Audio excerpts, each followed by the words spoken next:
Hello and welcome to the Weekly Scroll. My name is Ryan, and this is Hunter. My name's Hunter.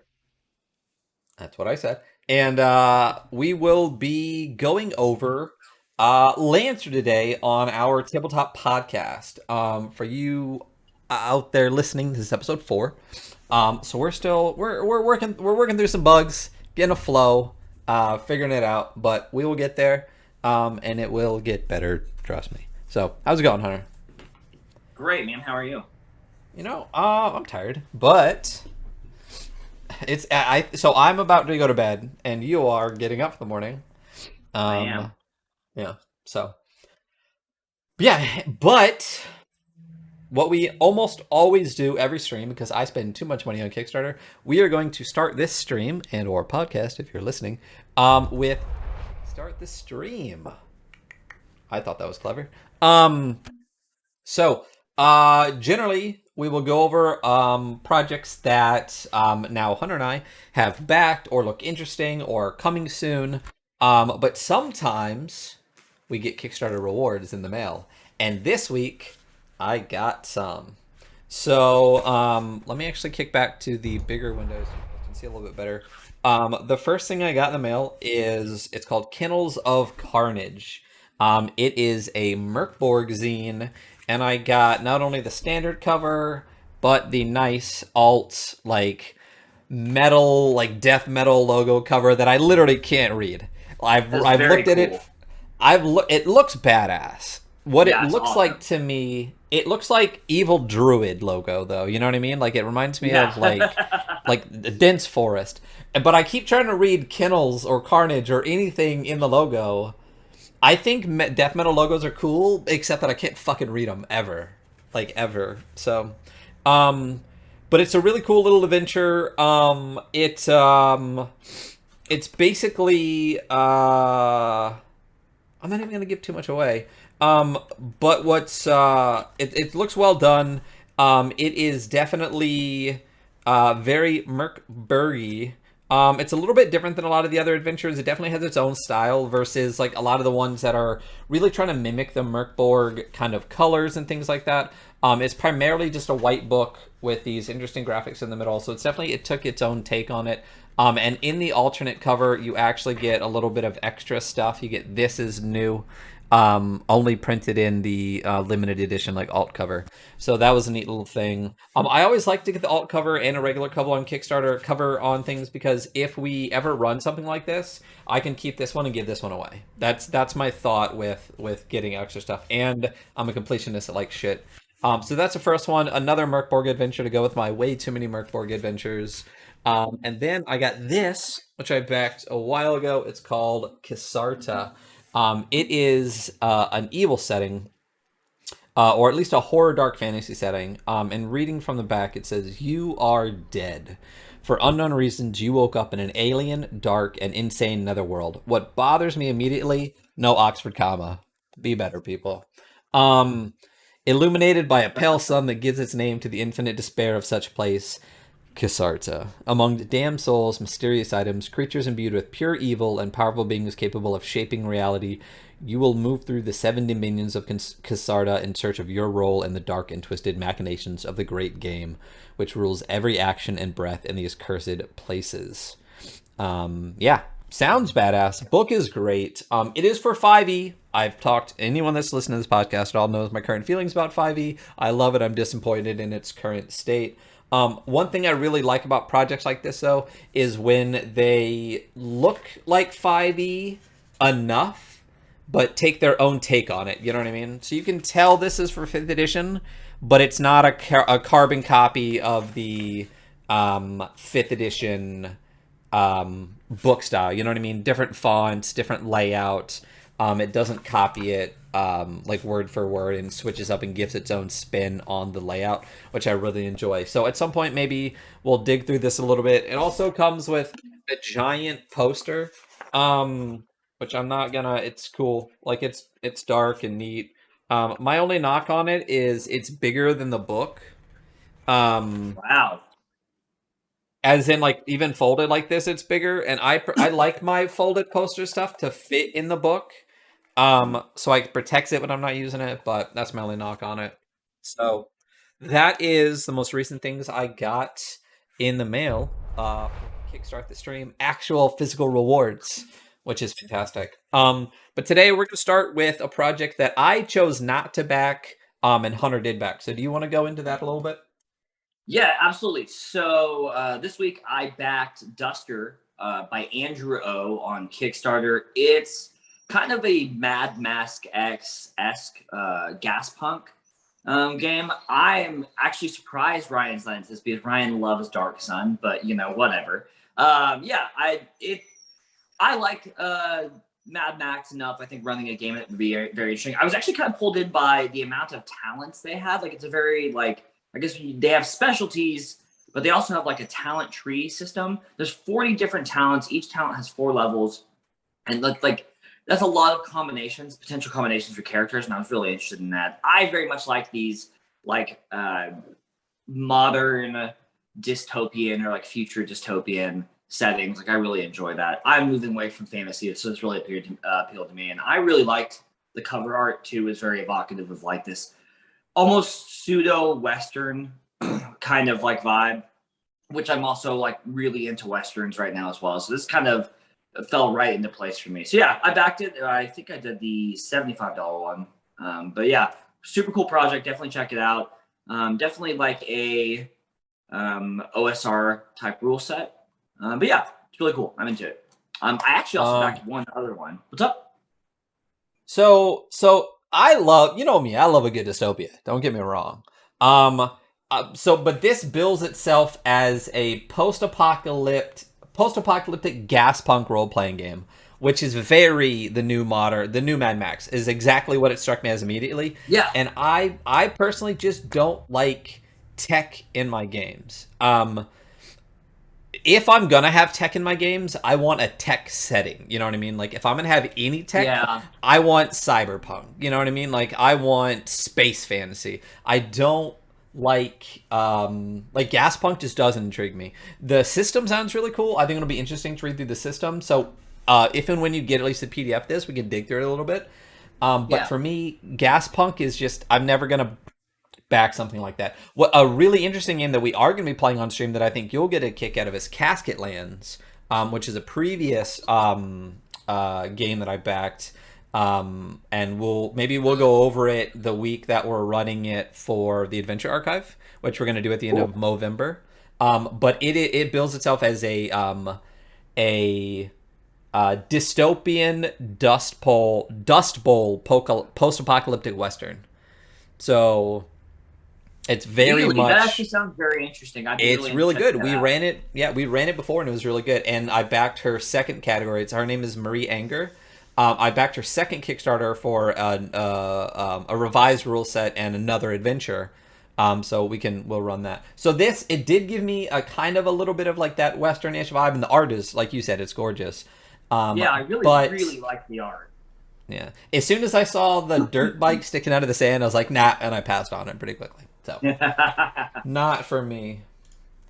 Yeah, see, I'm really interested in getting my characters in the kind of like humans are monsters situation that kind of goes along with this whole like post-apocalyptic thing, like how horrifying humans can become. Because my players are so pure and innocent, and I really just am going to enjoy watching them have to make terrible decisions. Yeah, I love that. Don't get me wrong. And you said you backed another project? Yeah, I backed Into the Odd Remastered. Oh yeah, we've already talked about that. Oh my god, I'm so excited. Okay. Yeah, it looks really good. Yeah, it's the remastered version of Into the Odd. I also have Electric Bastion Lands, which is by the same guy. Let me bring it up on here. I think I still have it in my save stuff. I guess I don't. But I did you backed it, right? I did, yeah, absolutely. I was really interested in it. I mean, honestly, just the imagery and the artwork, I was already like, oh, I'm already in for this, Well, dude, the artwork is Johan Noor. Oh, cool. And Johan Noor is the guy that did the artwork for Merkborg. Oh, that makes sense. Yeah. So he did the full layout for this. with Chris McDowell, who did Electric Bastion and Into the Odd.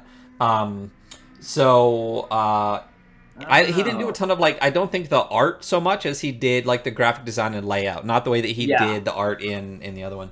But but yeah, right on the cover it says rules Chris McDowell, graphic design Johan Noor. So Oh, yeah, yeah. Very cool. it's wonderful. What I really liked about it too, and I was actually talking to my friend and dare I say mentor Sursa Victory recently about what we like and dislike about projects. And one of the things I really dig about this project is there's like two pledges. Like, do you want a physical or a digital? And that's it. There's not like 18 different things. You don't Yeah. like you're not pledging to just get your name in a book or a signed copy of any of that stuff. I really liked that you get the remastered version, physical edition, 28 pounds, which ends up being like 40 bucks. Like done and dusted. That's the project. That's what you get. But yes, I can't even tell you how excited I am for this. We should definitely. Electric Bastion Land is way up on my list. It is a big book though, so that might be like a 2-3 week project for us to go through. But it is stunning, and I think you would love it. Okay. It's right there. It's that book right there. For anyone Yeah. listening, I'm pointing at a bookshelf behind me, so sorry about that. He's pointing Um, directly behind him and straight up towards the ceiling. So, yeah, exactly. uh, I'm spinning around in yeah. circles currently. But yes, I 100%. I cannot fucking wait for Into the Odd. It looks amazing. I have some project. Ooh, I did back another project recently. I actually missed the Kickstarter.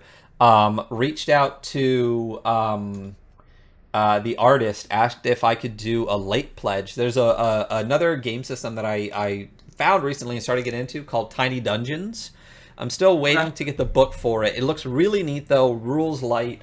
Interesting. There is a. Let me go back to my save projects. Um,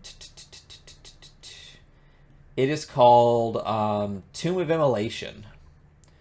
Um, It's a and the good art name. is it's sick.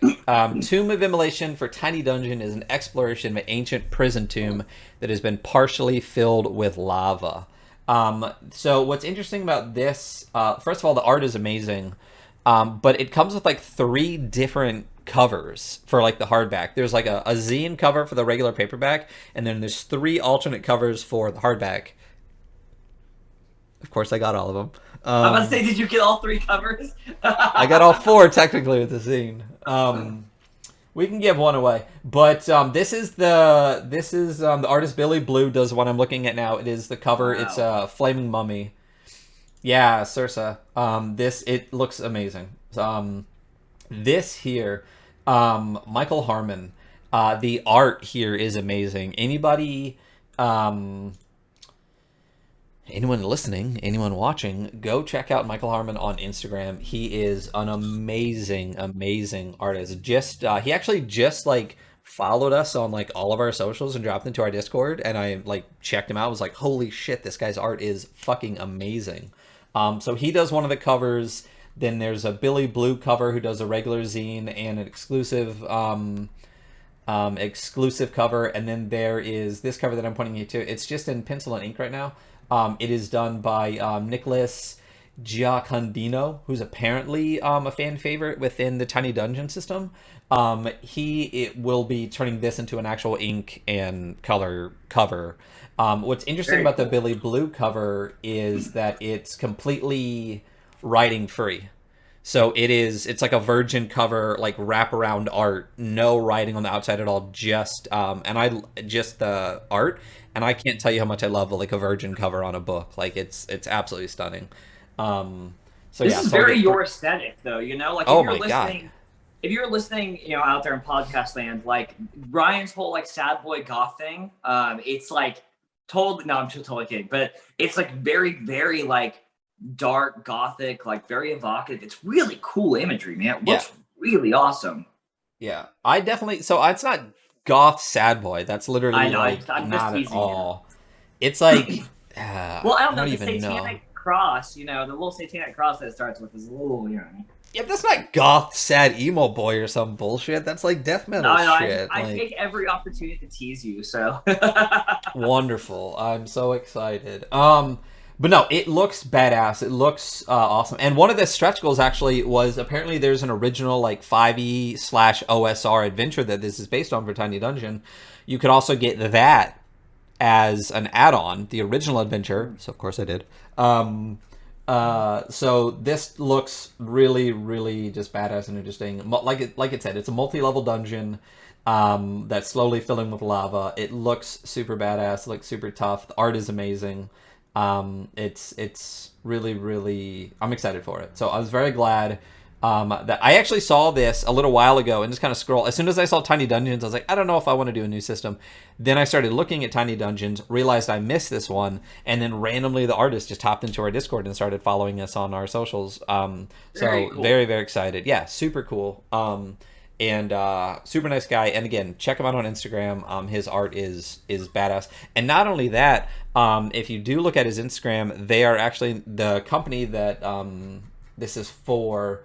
Yogg Games is actually in the process of doing a Merkborg module that'll be coming to Kickstarter soon. So I'll definitely be backing that super, super soon.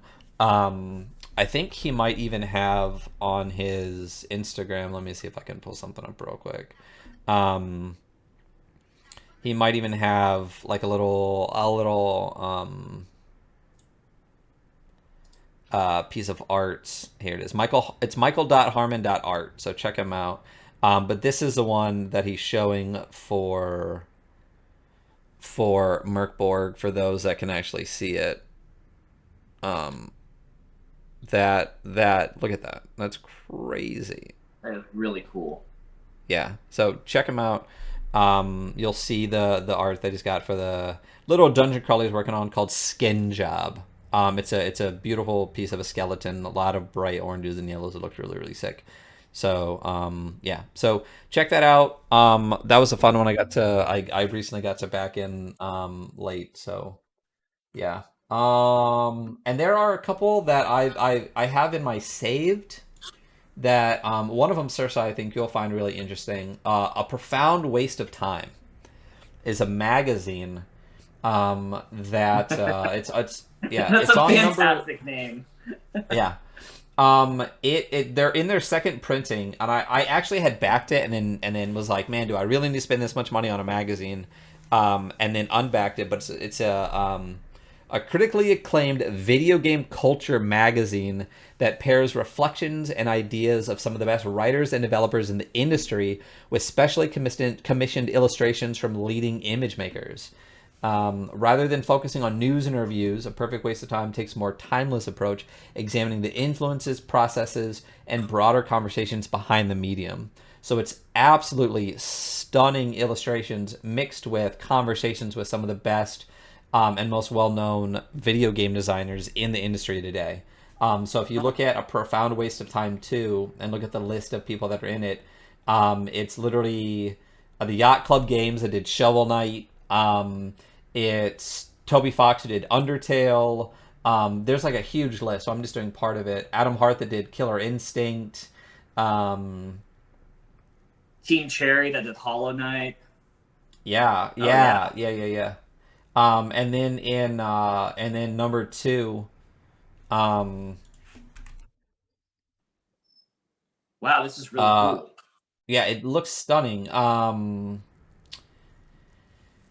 Oh gosh, yeah, Iconoclast, Super Brother Swords, Super Brother Swords and Sorcery, yeah, Hollow Knight, like you said, A Boy Made of Blocks, like just a lot of, Nier Automatica, a lot of amazing content creators in the video game world, game designers and stuff like that. And the whole point is just discussions not on like news of video games and stuff like that, but their inspirations and things behind it mixed with amazing illustrations. And of course, I had originally backed it. They have alt covers, like special edition covers that are like glow in the dark and foiled and all sorts of stuff that are absolutely just ridiculously beautiful.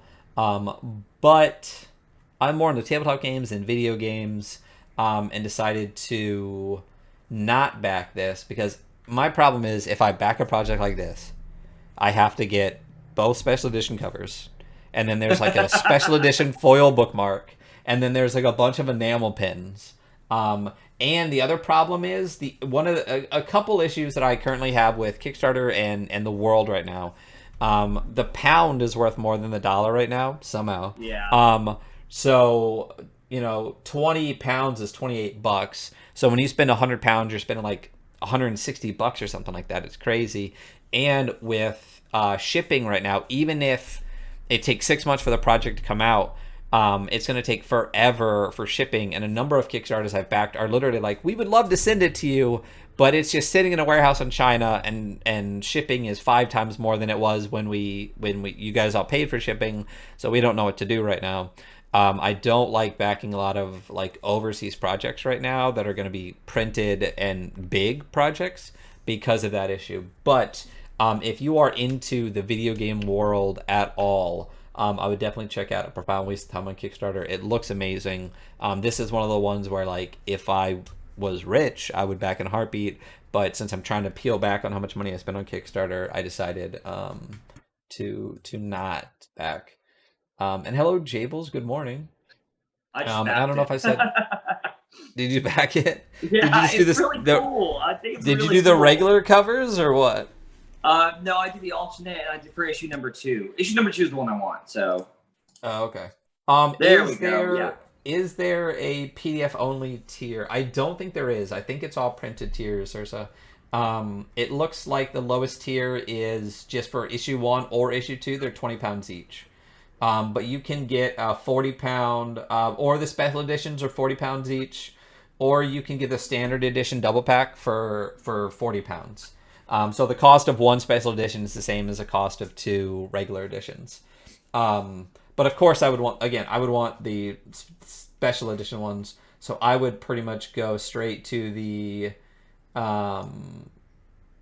issue 1 standard, issue 2 special. No. Special edition double pack, $110. And then the bookmark that comes with it is $15. And then the enamel pins, because I love me some enamel pins. For those watching, that's a coffin board of enamel pins behind me. It ended up being like $180 or something for 2 magazines. And I was like, I just can't justify that right now. But if you do, that's wonderful. But yeah, it doesn't look like there's a digital tier, unfortunately. Yeah. I mean, I don't spend as much on Kickstarter as you do. So things like this that are like cool little art pieces. Like I'm okay getting this for me, honestly. Oh, well, especially if you're a gamer, these look like beautiful, like almost like coffee table books, because it's not like a little magazine. This is a thick fucking book. Like, it's paperback, but it's not like a little flip magazine. The other thing too about this project, if you're listening to this in the future, you missed it, because it has 110 minutes until it stops being backed, until it's over. But it currently is sitting at over $200,000. So it's definitely a pretty big project. So that one is an interesting one. And let's see, I have a couple other ones that I decided to look at but not back. Follow Me Down was a really fun looking one. It's a tabletop role-playing game inspired by the myth of Orpheus and Eurydice. It's a 2-player game. Can we get a link to the Kickstarter that is about to end? Absolutely. Let me back right up here, and I will drop that into here. Yeah. Again, for any of the gamers out there, this looks amazing. So super cool project. A profound waste of time. Super sick. So the project I was just talking about was Follow Me Down. And one of the things, the styles of games that I'm really getting into right now are 1 and 2 player games. Partially because on this stream, I would really like to start doing 1 and 2 player games. Like the last hour of each stream, when we're doing like maybe shorter books, not like Lancer, but if we just do like Knave or something, it's not going to take 2-3 hours to go over Knave. Knave is like a 20-page book.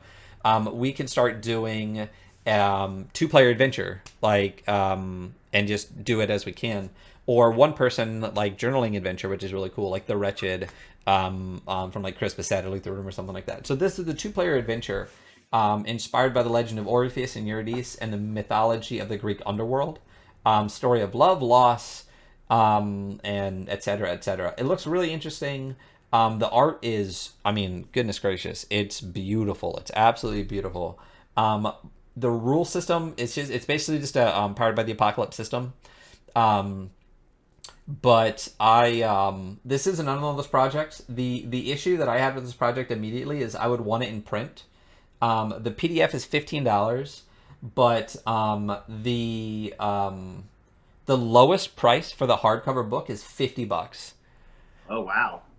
And like, if $50 for a book is an insane cost for a book, in my opinion. If it's like a 600-page book with illustrations on every page and stuff like that, and with like hand embellishments or something like that, totally get it. But it's an 8x10 hardcover book. $50 for me is just, in my opinion,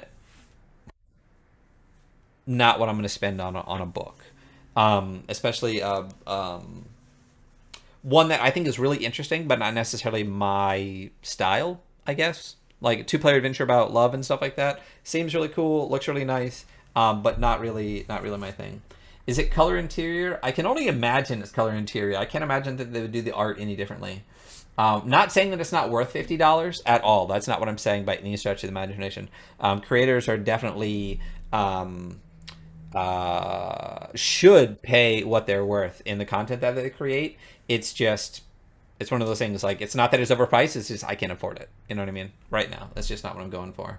The other thing too is it comes with like other books and decks and stuff like that. So if you really want to get the PDF, the full play set, like, and all the things that come with it, you're looking at spending like $60, which again I just don't want to spend right now. But again, it's stunning. It's a really cool event. It looks really, really neat, and especially for two-player games. Like if my wife was in a tabletop games, I probably would have got this because this is something I'd love to play with her. She's not, so hard pass. It does have 19 days left on it though. It's called Follow Me Down. It's a really, really cool adventure. Um, did you have any others? I'm gonna go through the rest of mine if you don't. No, but I think I think I'm good actually. I think there was one other one that I was kind of looking at, but I didn't really deep dive into it. It was called Iron Edda, and it's a like zine. Did you see it? I looked at it. Yeah, it's like a multi-tier like zine slash podcast slash game system slash whole thing. Yeah, It looked interesting. It seems like a bit. What's the word I'm something. looking for? What's up? It's a bit something. Yeah, I agree. There's something that it seems like it could be cool, but yeah, I don't know. Yeah, it seems like it could be cool, but it also seems like it maybe is it's biting off a whole lot and hoping for a whole lot. Um, They did have like a really weird, like their higher paid tier is like you get a session of playing the game with one of the creators. yeah. It's only season one, so it looks like it's going to be episodic and there'll be multiple episodes. So, yeah, I mean, I don't think it's going to necessarily be bad. I just think maybe it's not exactly what I'm looking for. It didn't quite hit Yeah, the mark. I completely Yeah. agree. I completely agree. And again, I don't like projects that sound like they're. I like things that under promise and over deliver. Um, as opposed to something that looks like it's seriously like over delivering, and at that point can really only under promise. Sursa said, because he'd previously asked, is it color interior? Hardback full color RPG books are like video games in that way, in that if their prices kept pace with production costs and inflation in particular, etc., since the 90s, they should cost a lot more. Margins on color hardbacks are so thin. Like Coiled Crown is full color $30, and I make less than $1 per book. Yeah, no, listen, I completely agree with that statement. Hmm. I don't think that necessarily. I don't think that the book is overpriced. I think, especially for the quality of work that the artists are putting into it, it's not overpriced. I just can't afford it. There's a song on the internet right now. I don't know if you've seen it that people are doing like for their handmade projects, where it's like it costs that much because it. I don't have superpower Oh because it yeah, takes me yeah. fucking hours. Yeah, that one. Um, and I think there's actually a line in it that says like it's not overpriced, you just can't afford it. And I'm like, yeah, I completely validly agree with that. I'm not saying the book is at any way, shape, or form overpriced. It looks amazing. It's already doubled its funding goal. It's got over 350 backers on it. I definitely think if people got it and that's what they were in for, they would get what they paid for. It's just not. It doesn't It's strike just me not your enough to thing, go for it. It's not really kind Yeah, of your realm of games that you like. no, It's a beautiful piece of like art and like TTRPG work, but yeah, it's definitely not necessarily your cup of coffee. I did back one more forever ago, and I know it's going to be bad, and I know you're all going to make fun of me for it, but I definitely backed the Avatar: The Last Airbender one. Oh, I'm not gonna make fun of you. There's no problem with. I did not grow up watching Avatar, but I can appreciate Avatar for what it was. And anything I've watched of it and the story seems really, really cool. I might go back eventually and watch it, but I have zero problems with Avatar. Actually, Ian from the Guild of Troll backed the Avatar game too.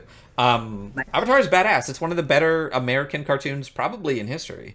Probably. So I do not think that that's going to. Oh, and Jable said he backed it too. So, Sarsa said that's a problem. That's not the case for you two here, but an interesting problem in the tabletop space is unwillingness of many gamers to pay more than $2 for a PDF and $19 for a hardback. I completely agree. People want free shit, or they're not going to back you. Like if you put something on DM's Guild and charge $1 for it, you're going to get less downloads than if you do pay what you want. Which is crazy. Like, some people will literally be like, "Oh, it's $1. I'm not going to get it." You know, but if you do pay what you want, you'll get mostly people paying you nothing, and then randomly you'll get $1, $2, $5, stuff like that. But you're going to get hundreds and hundreds of downloads. So for a very, very small creator, just starting out, your thing is, do I want to make a couple bucks off this, or do you just want to get my name out there? And everything I did was pay what you want, because I did it as a project for myself, and then just put it on DM's Guild just because.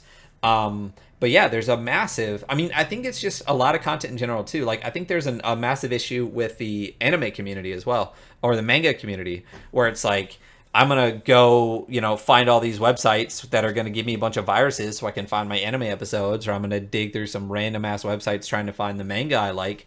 But I'm definitely not going to pay $2 for the Shonen Jump app. Like, $2 a month for an app that gives you literally hundreds of mangas that you're trying to find, like, on the internet for free anyway, is too rich for my blood. It's $2 Back the Shonen Jump app, douchebag. Oh yeah, are you the person who told me about that? Because I definitely, yes. I definitely signed up for that, and I 100% use it, and it's so good. It's so good. If you like the Shonen Jump stuff, which, it's Jujutsu Kaisen's on there, Chainsaw Man is on there, One Piece is on there. There's some a lot of really good stuff, plus their entire back catalog. Hell's Paradise, Dan is on the website version. You can't get it on the app, which is weird to me, so is Fire Punch. But the same kind of thing is people will literally brag about the fact that they don't pay money for the content. Yeah, and sorry, it's like, I don't support content creators. I don't pay anything for anything. It's like, okay, well. But it's the whole thing. They're literally like, yeah, I'll just find this for free on the internet, whatever. And it's just like, that's not a brag. You're literally like, there are content creators that are not going to create content because the company won't pay them because they're not being financially supported. You know what I mean? Yeah. Like, you support the creators, because you not buying Jujutsu Kaisen or Chainsaw Man could potentially make that, not for those two, but just in general, could not getting sales make so stop at 19 chapters. You get a Black Torch situation or something like that. Yeah, it's absolutely not a brag. It was like, so, not a brag. You're showing how much of a dick you are. It's like, yeah, exactly. Totally. Yeah.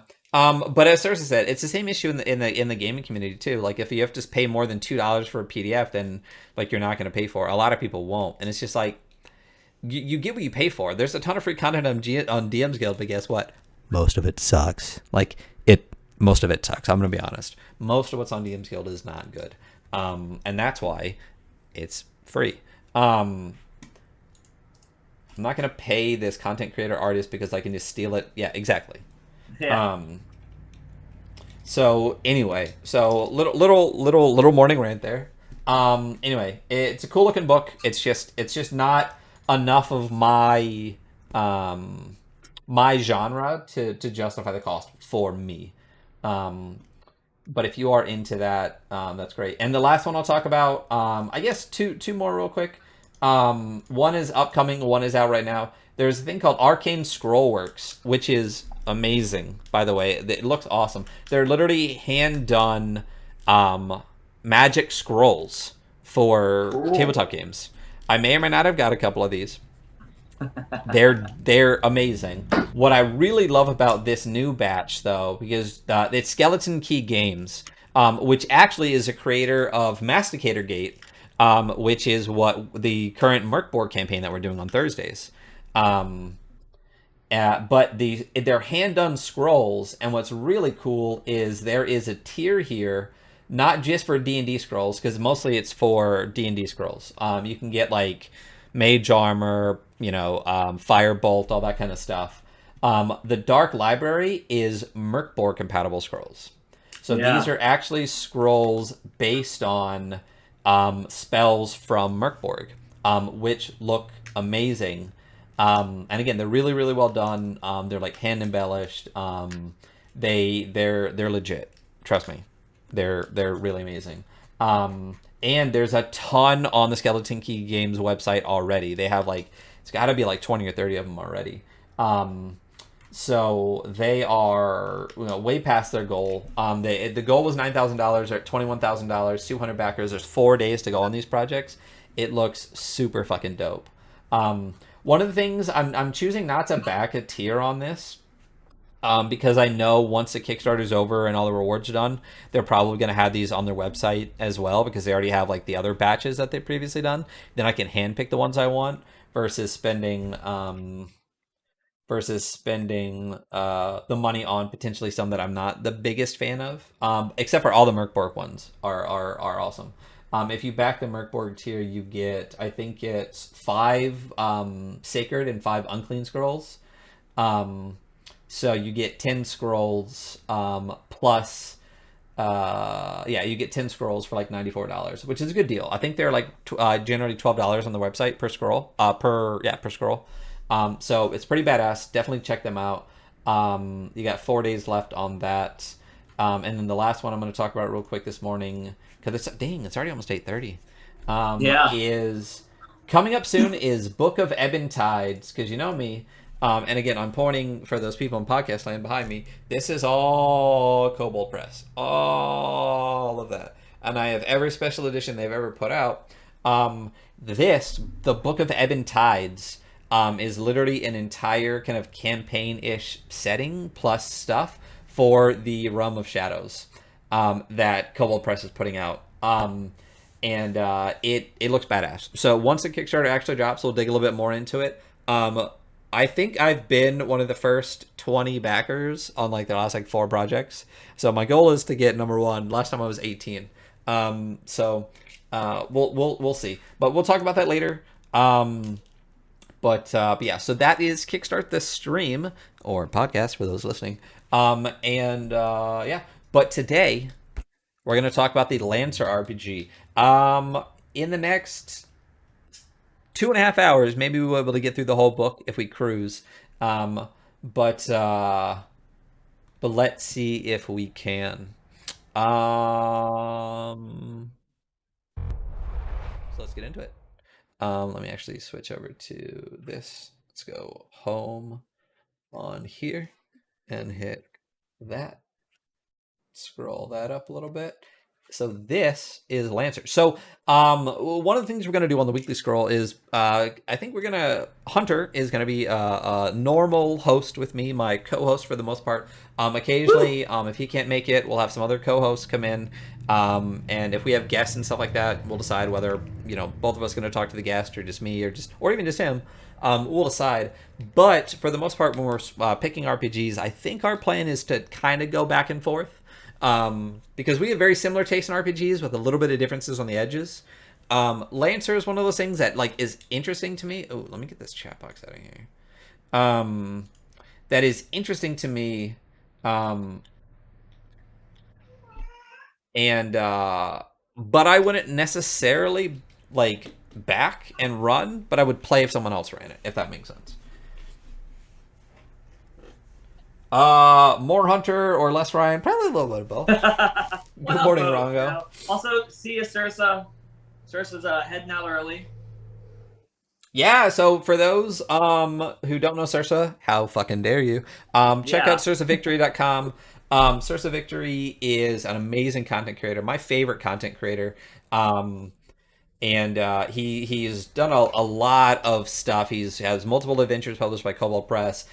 He has published a number of basically it's not game books, which some of you know as choose your own adventure books, and a bunch of other content that's like upcoming. But one of the things that he has put out that is not available to all of you uh, Normies. normies out there, just for us cool kids, was is a game called Victory Basic, which is like an OSR game. It's kind of like it's a variation on Dungeon World, powered by the Apocalypse, very OSR style. We are going to be running that. Our zero session will be this coming Thursday, October 21st, I believe it is. And Hunter will be a player on that. It'll be his first time playing on the Adventure Archive. And I believe you Woo! will be our wizard. Is that what it is? Wizard. I'm gonna do Yeah. a classic old man. I'm gonna start speaking an old man voice and everything. There you It's go. gonna be And then amazing. we are going to be joined. I will be DMing. And again, the game is written by Sursa. I will be rolling for just about everything. So on my private channel, Melee After Dark this week, I'll be helping on every morning. Because not only do I have that, I realize I'm running 3 games next week. I just realized that during Merkborg yesterday. Because we have Archipelago on Monday. But again, check out SursaVictory.com. Amazing content creator. Will be running his game Victory Basic. Zero session on October 21st, Thursday, with myself, with Hunter here, with Horrible Tomato, and with Ginger with Soul. So Mato and Ginger will both be with us as our cleric and our fighter. Anyway, what we're talking about today is Lancer. So why don't you actually take the lead with Lancer, and then I'll just be chiming in. You just let me know when to scroll or what. Yeah, absolutely. So Lancer, really let's just appreciate the opening art. It is it This is is such a it is badass. the art in this book is so fantastic. This book is written by both Miguel Lopez and Tom Parkinson-Morgan. For those of you who are into like web comics or some other stuff, Tom Parkinson-Morgan is Abaddon, who writes Kill 6 Billion Demons, which if you have not read is my favorite comic book ever, and it's free at kill6billiondemons.com. And you're going to see the artwork is pretty much the same. It's very, very similar. But Yeah, I have not read it. I yeah, have not read it. It's on the list. really, really amazing comic. This guy is an amazing world builder and lore writer. So Lancer, well, we can go back. We can scroll down to the intro if you want. I don't know how deep dive I'm going to go on the intro, but I can get we can a little bit talk about it. But layout on this book is really nice. It's not over the top. A little stripped down, but not like necessarily black and white. But the art in between is just fantastic all the way through. So this takes place in like the far future. It is like post a world where like humanity has spread out to the stars and is now like billions of like light years apart, and the technology is like massively futuristic. Like it's essentially like a world where like 3D printers have become the norm and everything is 3D printed. So there's really no need for money or anything anymore. Even the mechs that you pilot in this game are like essentially they're printed. And whenever they're damaged, they're just the models are reprinted. Let's read a little bit from this. So it is 5016U. The galaxy is home to trillions. At the core of humanity's territory, there is a golden age, but outside of this newly won utopia, the revolutionary project continues. Yeah, so humanity has gone through these stages where like we destroyed the earth through pollution, and then like so humanity reached out to the stars, and then kind of cut off earth.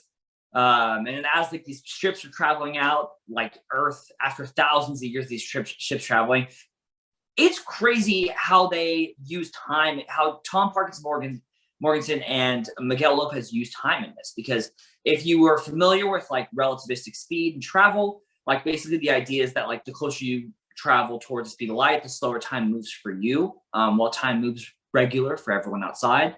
And so that's like a huge theme of how like people interact with each other, or how they see each other in this game. So there are obviously planet-bound colonies, and there are space stations, and then there's people in between that are called cosmopolitans that kind of travel throughout space, either selling things or as mercenaries. And so the rest of the world, they don't really seem to age because they travel at like the speed of light or close to it. So the rest of the world goes at regular speed, and so these people kind of live for, I mean, what is essentially thousands of years. So they seem immortal to almost everyone they come across because they just don't, they're always traveling at the speed of light. So they don't age while the rest of the world turns. That is like barely even putting your toes into the lore. There's a like pseudo fantasy metaphysical aspect to this that is really very crazy.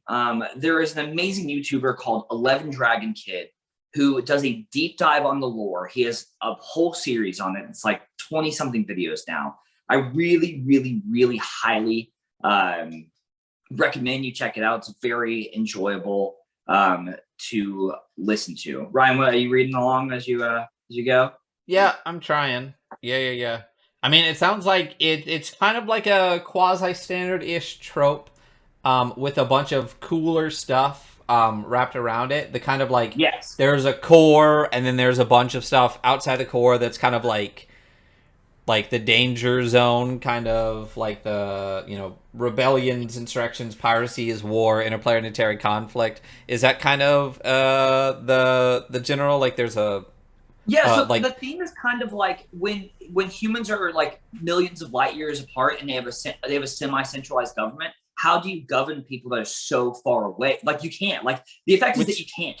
Yeah. I mean, that's the same kind of concept as like Firefly and a bunch of other space kind of That's very things where true. there's like, yeah. So and it's not a bad trope. Don't get me wrong. Yeah. I dig tropes.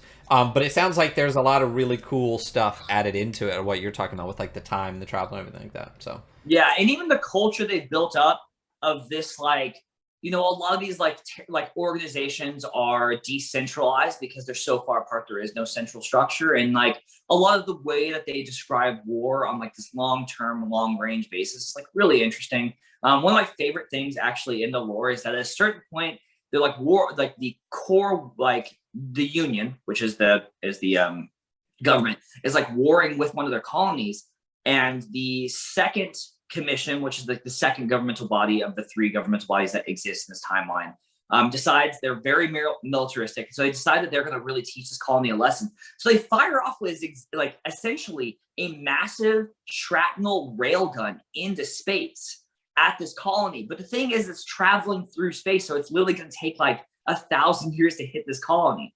So that governmental body is actually already gone because we're in the third commission, or third committee, I can't remember. And so they're all at peace now, but there's just this shrapnel flying through space at this colony that they're no longer at war with, and no one's really sure when it's going to hit. Yeah, it's just I really, really enjoyed the lore of this world and the world yeah, building. that sounds really neat. That sounds really really neat, actually. Yeah, Um, it's really very cool. so the core, though, as far as like characters and stuff like that, it says you are a mech pilot, one of the best, a lancer, and yours Yes. is the story of this spinning coin at the apex of its toss. At this pivotal moment in history, what will you and your comrades do when fate, foresight, and luck, good or bad, put you in the right place at the right time? On which side will you fall? That's neat. I like that a lot. So Lancers, the game is called Lancer. Lancers are the mech pilots, basically. Yes, you are a Okay. lancer. Okay. All right. Yeah, and so we can go. Let's see, where are you on the stream? Because I'm actually reading. We can scroll down to kind of Page playing 11. Lancer. Next page. Okay. Yeah, but you are essentially, yeah, it talks about you being like essentially the new cavalry, which is, yes, like in a military sense. I mean, Okay. mechs are like so variable; they're everything. So we can go So down to this is kind of what the you need to know. breakdown of the. So the first section of the book talks through building pilots and mechs. The second Right. section is missions, uptime, and downtime. It's about narrative play. Okay. The third section is mech combat. Can't wait for that. The fourth Yeah. section is a compendium in which all character options can be found. Okay. The fifth section is the game master's guide. Thank goodness. I like when books put them together. Yeah, Um, me too. I hate having to buy two separate books. And the sixth and final section is the setting guide, canonical shit. This feels like a really well put together book. Yes. Okay. It is everything that you need, honestly. Cool. So what you need. This game uses two sorts of dice, a D20 and a D6. Obviously, you'll roll these dice to, like every other game, to decide whether things work or do not work. We all pretty much understand what roll one D20 means, or two D6. One interesting thing, and I've actually seen this a lot more often. I know you all have seen this. Is like people call for a D3 now, which is just like a D6, where 1, 2 is 1, and so on. 2 and 3 is, you know what I mean. Point being, yeah, that. So yeah, this game is split into two types of play. There is narrative structured play, and then there is mech combat. And you can see in this next, it's narrative play and mech combat. Basically, during narrative play, there's no turn order. You pretty much act spontaneously. It is the side where you'll use 2d6.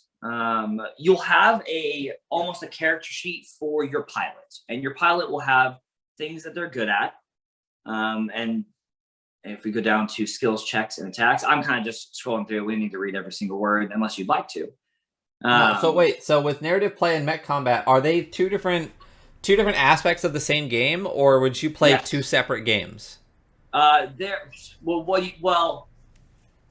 when you're outside of your mech, you have your narrative play and your narrative character sheet, more or less. So when you're inside of the mech, yes. So it's just like D&D, like there's RP and then there's combat scenarios. Yes. Okay.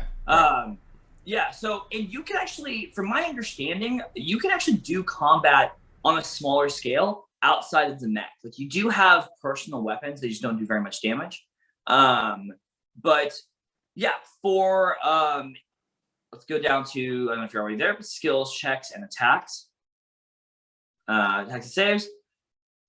So there are three types of dice rolls. There's skill checks, attacks, and saves. In narrative play, you don't have to worry about the first of these. In mech combat, you'll use all three. You'll make skill checks. In narrative play, you only have to worry about skills checks.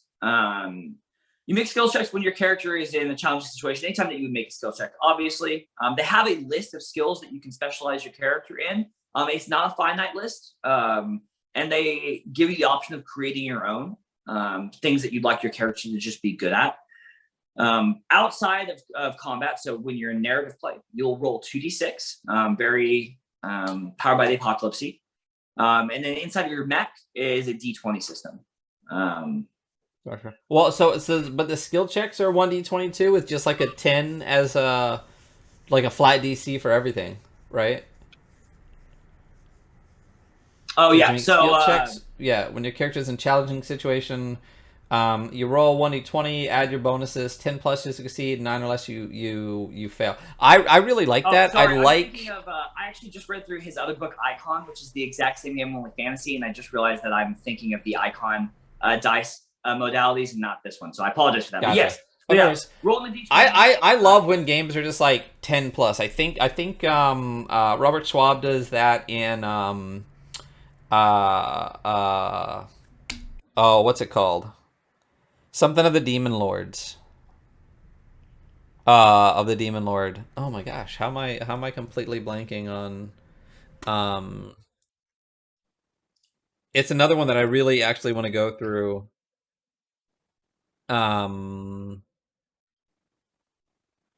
Shadow of the Demon Lord. Yeah. Shadow of the Demon Lord. Robert Schwab is one of the guys who helped write the 5e rules and then kind of left to do his own game, and he created Shadow of the Demon Lord, which is kind of like 5e if it was a little bit more rules light, not so much rules medium. Cool. But I think he does like the flat like 10 DC. Like that's what it is. Like you get bonuses or minuses or stuff like that, but I prefer that to like the 5e version of like just make up the DC for how you feel. This is probably a 15, except we're all level 16 now, so it has to be a 20 just to make it 10 simple. Plus is nice. It gives you a really static thing to look for, and then it also makes figuring out like pluses or minuses very easy because you do have skills that you're pretty good at, which I think will come here fairly soon. But yeah, sorry, no worries. But also, like, if you roll, you instantly know if you succeed or fail. You're not waiting for the DM to be like, oh, I wonder what he had set the DC at. And like, oh, like, it's just as soon as the dice hits and people look at it, everyone knows if you succeeded or failed, which I really enjoy. Yeah. Okay. You can also, let's see. So GM can't change the number. Although there's some other GM tools that'll come a little bit later.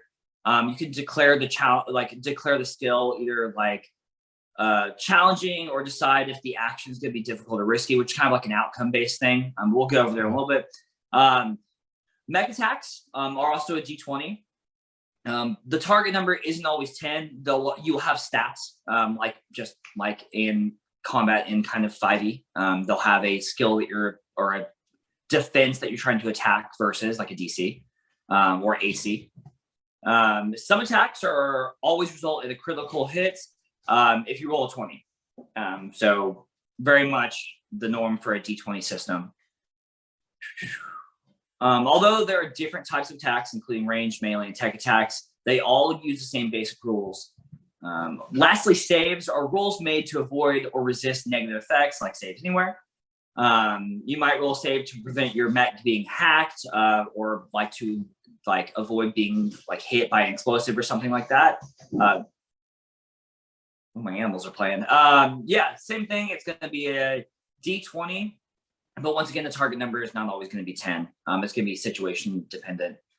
Gotcha. So just from the start here, it kind of feels like this, like standard D20. I mean, and a lot of times we'll correlate things to 5e because that's what a lot of people play and what's out right now. But it seems like just slightly more rules light, like a little bit of change in the DCs and a little bit of things like that. Just a slightly simplified 5e, which for all those listening, 5e is not a rules light game. Just so we're aware, it streamlines compared to maybe like earlier editions. Maybe less crunch in some earlier editions, but it is not by any stretch of the imagination a rules light game. I would call it like a rules medium game, plus all the bonus rules that they've been throwing in. So this feels just a little bit lighter than 5e, which is always nice. Yeah, it's a lot easier to pick up and play this than maybe 5e. And there's actually another tool that we'll show a little later that makes it even easier to play. Contested checks. You'll make contested checks representing a challenge between two parties. Basically, you'll both make a skills check, add any bonus, and whoever has the highest result wins. Pretty standard. Contested checks actually can happen in both narrative and and mech combat. Choosing to fail. I thought that was you can always. I mean, it's weird that this is on here, but yeah, you can choose to fail. Just to make the story more interesting, I guess. Bonuses. There are 3 kind of bonuses that can be applied to rolls. You have accuracy, which is a plus symbol represented by a plus symbol. Difficulty, which is represented by a negative symbol, and then just stat bonuses. Accuracy and difficulties represent advantages or disadvantages, which we're going to go through in a little bit. And then stat bonuses come from sources like either your pilot's talents and experience, which they call triggers in this, or mech skills and their grit, which is just another stat. Each of these things you can only take one of these bonuses at a time. So you can't stack bonuses in this. Oh, really? Yes. Okay. So very interesting. It does not let you really stack a bunch of stuff and become ultra powerful. There is always thank goodness. Yeah. What's up? I said thank goodness. When you can create a character that's got plus 30 to initiative, it kind of ruins the fun of it. You're still very much a pilot. Like failure and death still feels fairly close for you, no matter how good you get in this game. You just the depth of this game is that you just get very customizable with the mech that you can build, and that's really satisfying. You don't need to be an invincible god. Cool. So accuracy and difficulty. So these are the modifiers that refers to above. Obviously, accuracy is going to be a positive, and difficulty is going to be a negative. We can kind of just go down to where it just says each point, the bullet point on the next page. Each point of accuracy is going to add a d6, and each point of difficulty subtracts a d6 from roll. So you basically roll a d6, and you will add that to your roll. On a d20 roll. On a d20, yes, absolutely. So you roll a d20, and then you have accuracy. It's cool. So you roll the d6 as well, and you'll add that. If you have difficulty, you'll roll a d20, roll the d6, and take away. They also cancel each other out, much like advantage, disadvantage. Um, if you're lucky enough to be rolling several of the same bonus dice, whether accuracy or difficulty, you don't add them together. You find the highest and you apply that. So if you have +2 accuracy, you roll 2d6. If one's a 4 and one's a 6, you add the 6. You don't add 10. But then, difficulty is a negative. Yeah, so you roll 2, and if you roll a 4 and a 6, you take away the 6. But you can't add accuracy and difficulty to the same roll? No, they cancel each other out. Okay, all right. So, like, if I have accuracy at a certain action, but I'm in a situation that gives me difficulty, I just roll normal. Gotcha. Okay. Yeah. So if you have a stat bonus, but you also have accuracy, you don't add your stat bonus when you like roll for accuracy? So per like how it's like rules as written, no. Interesting. We can go up to where it was just like, yeah. Each roll can only benefit from one stat bonus at a time. Yeah. Well, that's a stat bonus. Oh, so I guess if you use a stat bonus, oh wow, I misunderstood that. Yes. So you can have the stat bonus and still roll accuracy or difficulty. But you can't have multiple stat bonuses on a single action. That was what it was. Okay. So you can roll for you can have your stat bonuses, and then you can roll the d6s for difficulty. Right. Or accuracy. Okay, that makes sense. Yeah. Okay. Cool. And then it's just some examples on here, just how this works, and we kind of just went over those 2 accuracies, 2d6, and pick the highest. Yeah. But it says if you're lucky enough to be rolling several of the same bonus dice, whether accuracy or difficulty, you don't add them together to determine the result. Instead, you find the highest rolled. Yeah. So if you have like 5 accuracy, like no matter how many dice you get, the best you can ever get is a +6, and the worst you can ever get is a -6. Absolutely. I like that a lot. Yes. Actually. That's a nice, clean mechanic. Yeah, it's very, very, I built a bunch of characters in this game, and you just never feel super godly. You just feel good, what you do. So grit. Grit is a stat, and it's basically the experience of your pilot. So you start with like no grit.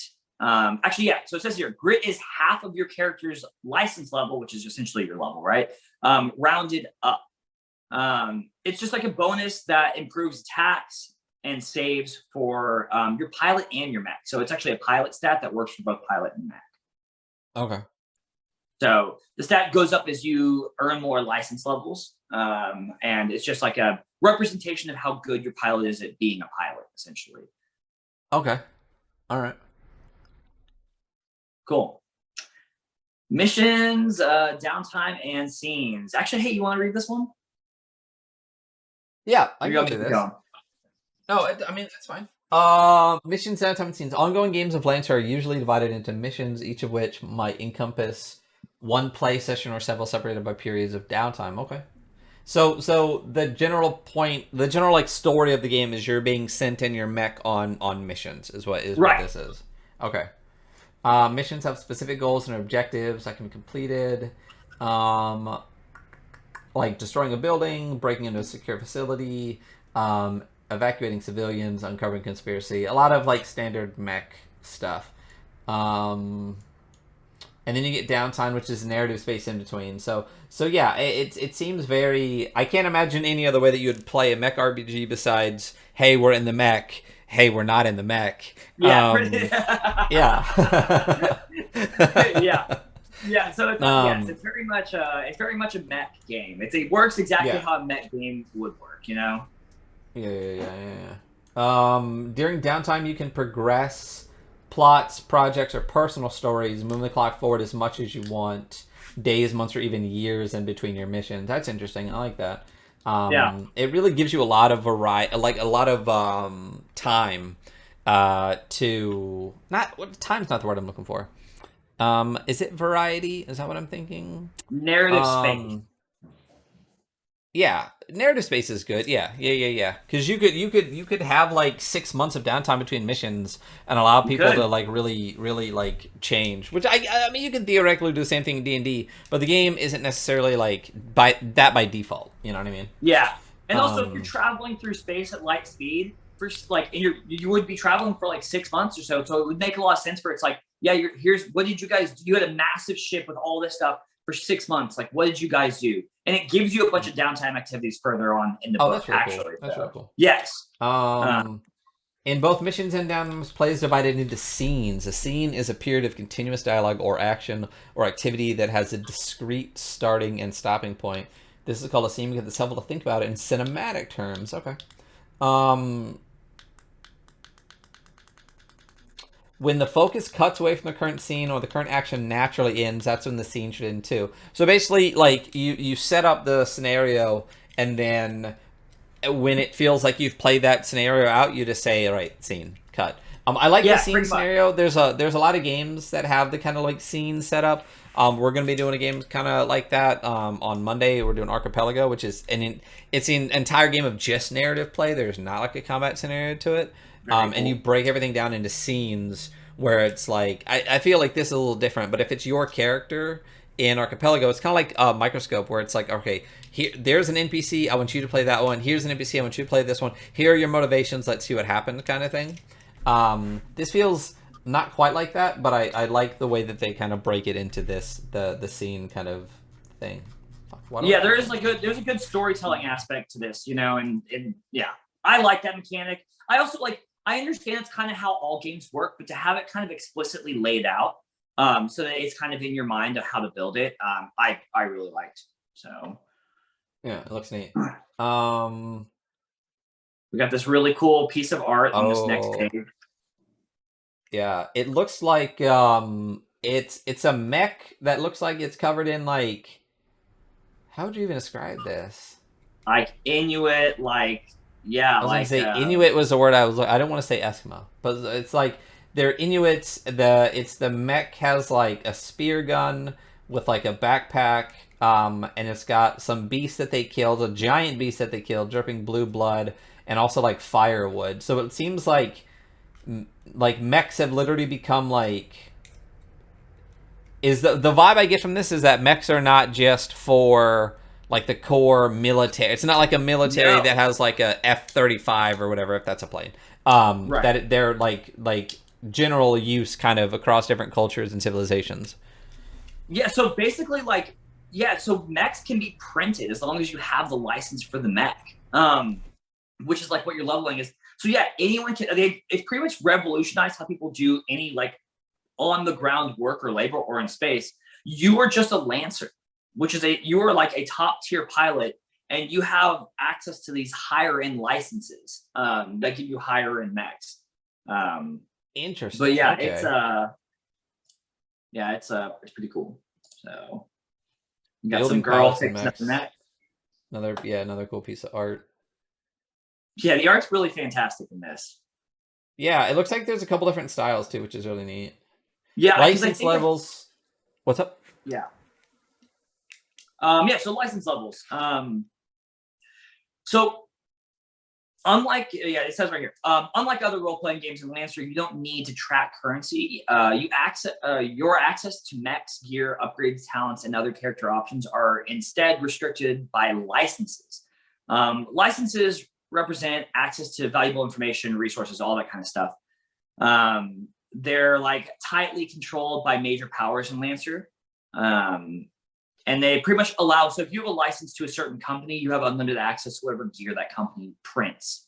That's So it's neat. almost like getting the STL files. They have like, you have to get a license to use the STL files, to print it. Okay. I like that. That's really cool. Yeah. Yeah, so you start at license level 0, and you start with like a really basic mech, and then by finishing missions or like what you would do in any other role-playing game, you gain license levels. Your license level does apply to both pilot and mech. Both parts of your character become stronger as your license level kind of goes up, as you get more Okay. advanced gear and combat techniques. So like you become a better pilot, and also by being a better pilot, you have access to better equipment.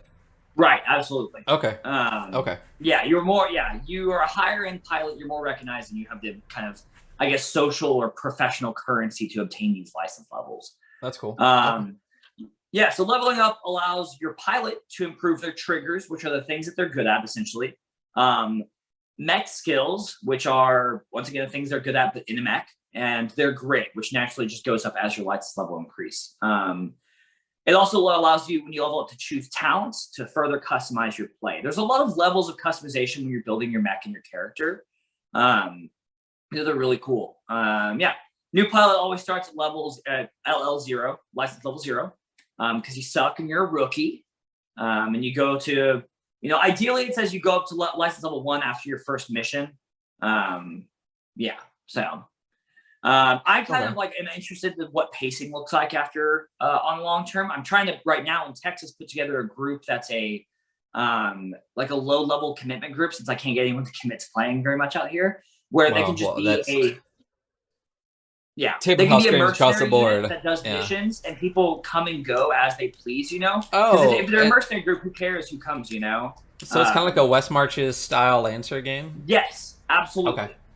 That's That what I'm trying that to do that right here. actually that actually works really really well. Like yeah, if everyone's a mercenary group, it's literally basically like whoever's not in jail or on another like thing or whatever. It's just You bet. scraping together. It's literally scraping together enough people to try to get a mission done, Yeah, which yeah, absolutely. IRL, but also like in game. That's neat. That's a cool way to do it. Yes, thanks. I'm building it right now. I'm very excited about it. So, license level 0. New players should usually create a character at license level 0, like all other games. If I had like an experienced group of players and we're doing a specific game, I might start them at Yeah. license level 3 or whatever. Yeah. Yeah, but at 0, you're going to start with a background that provides you bonuses and skills checks. 4 pilot triggers, which will give you essentially a +2 in narrative content, narrative play to certain skills or aspects. 1 +2 mech skill, or 2 +1 mech skills. 3 rank 1 talents, which we'll get to a lot of these on further pages. And then you'll get a license for the GMS Everest, which is the General Massive System, which is like everyone has access to this. It's the General Massive Systems. But yeah, you'll get General Massive Systems SP Everest, which is the baseline mech that everyone starts with. That is very, very okay at doing almost anything, and ultra not specialized. Gotcha. And that's really cool because it just seems to give everyone the ability to test stuff out, and play in a mech that's not, because a lot of these mechs are like really specialized, and because they're so specialized, they usually suck at things really bad. So it gives everyone kind of a general thing to kind of mess around with. Gotcha. Okay. Um, Okay. Yeah, that's nice. Like just something that's like not great at anything, but it's like okay at everything. yes. It's kind of like a human in D&D that gets a +1 to everything. Yeah. Yeah. As opposed to doing like literally anything else that gets a +2 to something. So, Yeah. but that's neat. And then you just kind of like again, you level up, and you get bonus triggers, mech skills, talent ranks, and license ranks with leveling and stuff like that. That's neat. Yeah. Yeah, absolutely. So leveling up's there. You feel free to look through it at your leisure, y'all. Actually, at some point we'll pull up CompCon, which is a app online that the guys who made Lancer built to build both encounters and characters, and it's amazing. It is amazing, and it's free, so that's really good. One thing that's interesting, because this game is so customizable, is reallocating points. Each time your license level goes up, you can actually, if you took talents and you were switching your playstyle, you can actually reallocate those talents. You can also move your points from one license to any other. And then you can replace one core bonus with another core bonus, which is just like a special ability you get, I think, at like Gotcha. license level 3 or something. Okay. Yeah, right above license level 3. Oh, Yeah, and so there's if you even like want to really there's switch even up your a game big style, level chart. What's up? oh, I said if you really want to switch up your play style, which this game really wants you to do, because there's so many ways to approach different play styles, you absolutely can every time that you level up. Okay. Uh-huh. Yeah. Oh, here's the cool level card. Oh yeah, but yeah, it comes with a level card, a couple like 4, looks like shoulder up, kind of like busts of different pilots. That looks really neat. Again, the art is super cool in this. Yeah, the art's This guy's got a tag on his shoulder that says "Baby's got a temper." That's neat. But yeah, yeah, the level chart's really nice. It really, this is super helpful. At least in my brain, seeing this is a lot more helpful than reading everything we just read. absolutely. Like this makes a lot more sense. So that's really nice. Also, that guy is MSMC Mercenary, which is the group that my group is going to be a mercenary group in, and they're pretty much called the Trashmen of the Galaxy because they will take any job, even if it's only a little legal. And the explanation for this is that they have one of the strongest teams of lawyers in the galaxy. So even if it's only a little legal, they'll take it because their lawyers are so apt at arguing for them that they always get out of trouble. So nice. Yeah. Cool.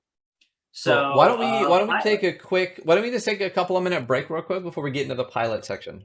Let's do it. So this is like a 400-page book, and we are on page 20.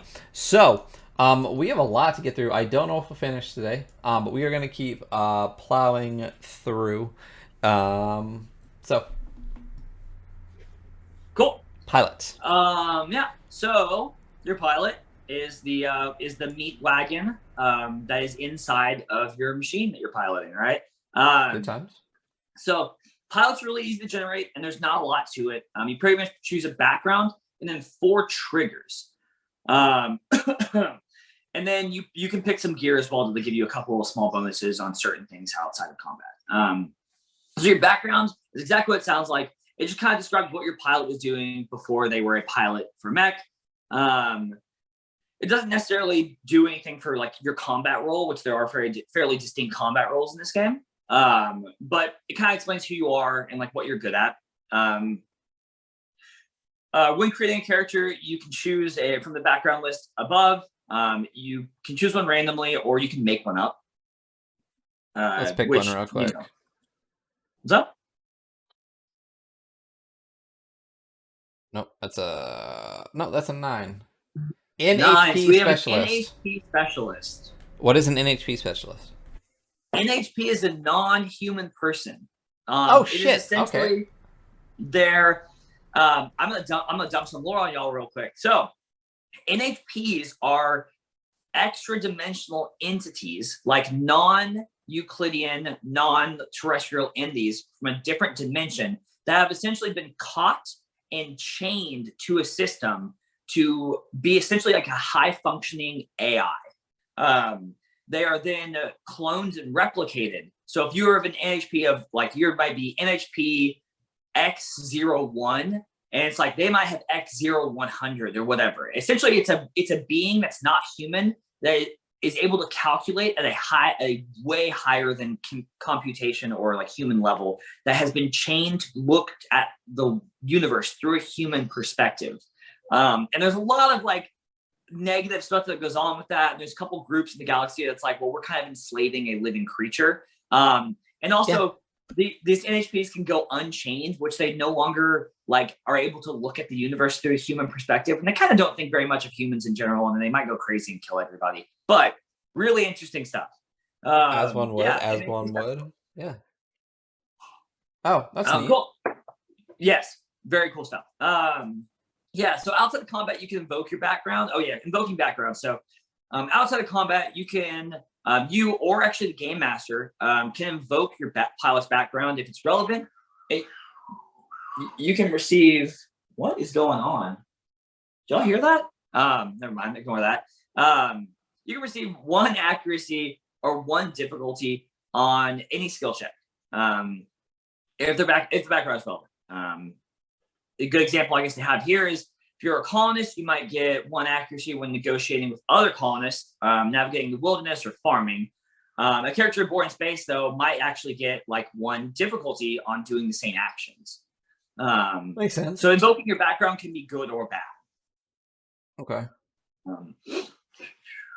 A bunch of example stuff here. Where's the shorter one you can read through a little bit? Celebrity. Example triggers. Charm, pull rank, lead or inspire, threaten. You were a figure in the public eye. Were you an actor, a singer, an artist, an athlete, a politician, the public face of a corporate or military advertising campaign? In your old life, you couldn't go anywhere without the paparazzi hovering nearby. How are you adjusting to your new life as a pilot? Did you volunteer or were you conscripted? Can you still practice your art, craft, or profession? Or does the rigid military structure make it difficult to pull double duty? So these are just nice little, like, just explanations of the backgrounds, basically? Yeah, absolutely. Okay. All right. All right. Yeah. That's neat. Yeah, there's a Yeah. bunch of So, pages of this. Oh, here's the NHP specialist. You were closely involved in the study, creation, or maintenance of a prime non-human person. Um, Interesting. Yeah. We definitely NHPs. Oh, here's the thing. I definitely want to read out this a little bit. NHP stands for non-human person, a name given to uncanny, incorporeal, parallel space beings, most of which were discovered and developed following the manifestation of Monist-1/RA.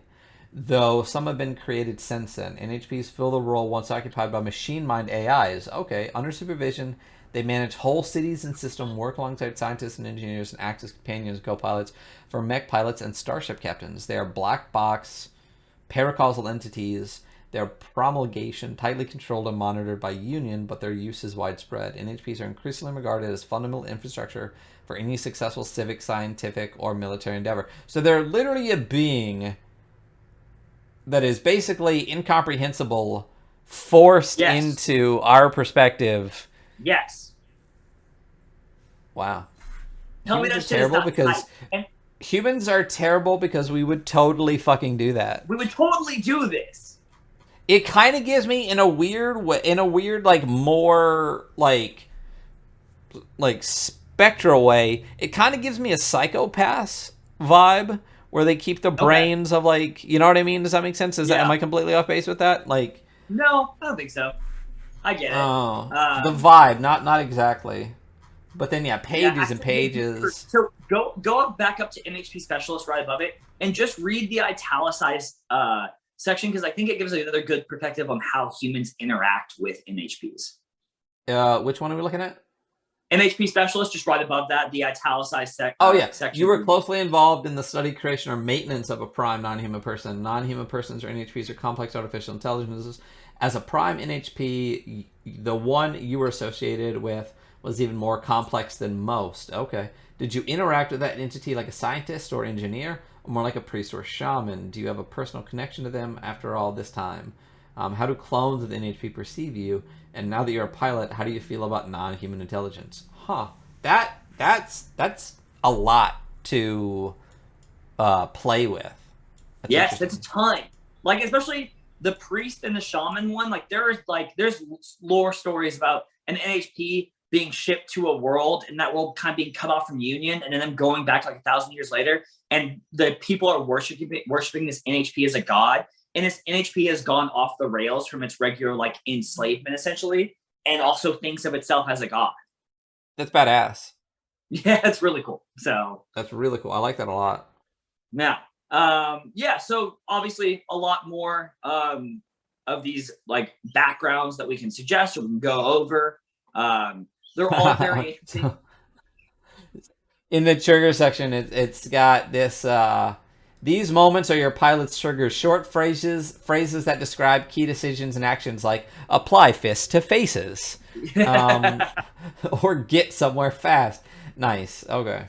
Yeah. So, for example, if you have +2 apply fist to faces written on your sheet, and anytime a character acts in a way that could be construed as applying fist to faces, you get +2 to this skill check. That's funny. Yeah. More cool art. So yeah, it's your triggers are the names are very funny, but you can also very much customize and make your own. But and the triggers once again mechanically, the triggers are your skills basically. Yeah, narrative skills. Okay. All right. Yeah. You can even create more triggers.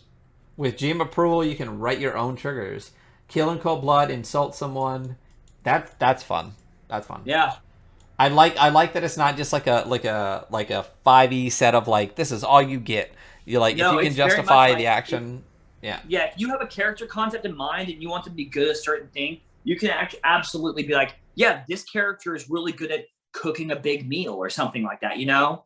Like, yeah, so. It kind of reminds me a tiny bit of like moves in Powered by the Apocalypse, but with like a lot more freedom. Yeah. Yeah. Yeah, and then I think a good note here is making skills check without triggers. I'm sure we all logically can know that we can make without trigger. You can still check. The Oh skill yeah, only just like takes 20. anything. Yeah, Yeah, you you can just still get do flat anything. rolls. Gotcha, Yeah. gotcha, gotcha. Next, we have the example triggers. Hey, sorry, real quick. Phoenix, thank you so much. Good morning. Thank you for the raid. Really appreciate that. Um, Thank you, Phoenix.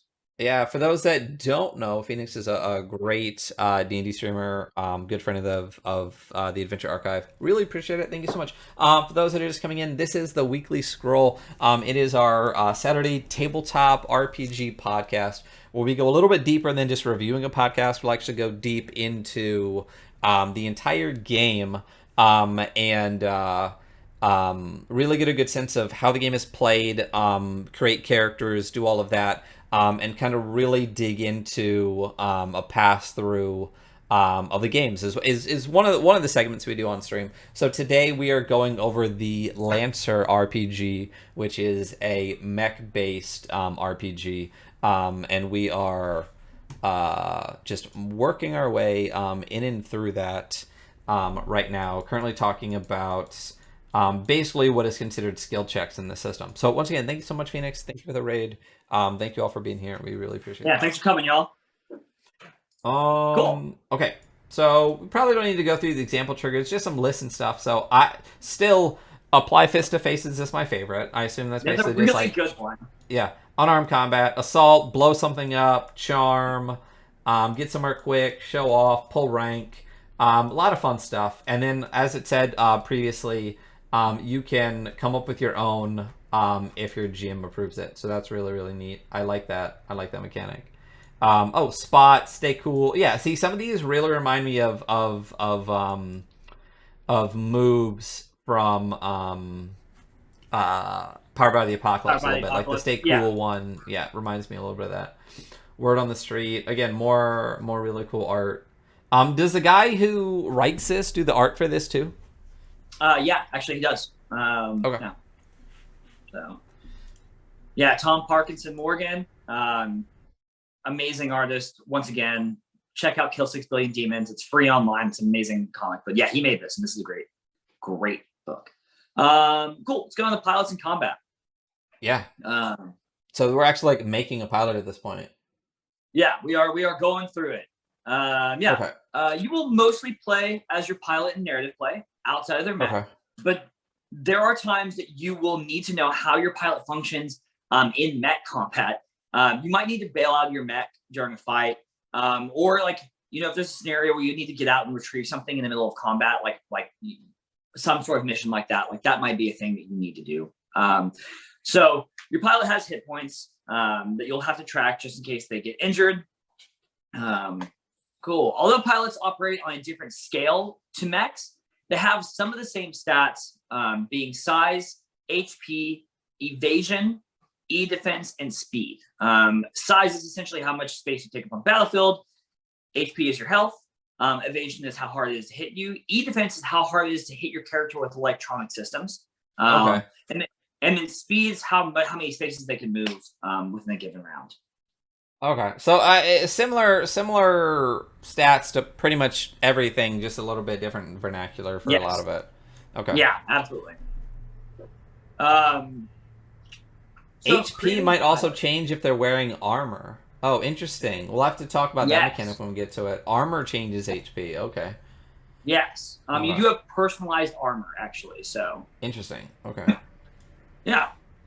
And is it literally just like 4 steps to creating? Oh, that's a cool piece of art. We'll come back to that. Yeah, it's literally just like 4 steps to creating a character, huh? Yeah, absolutely.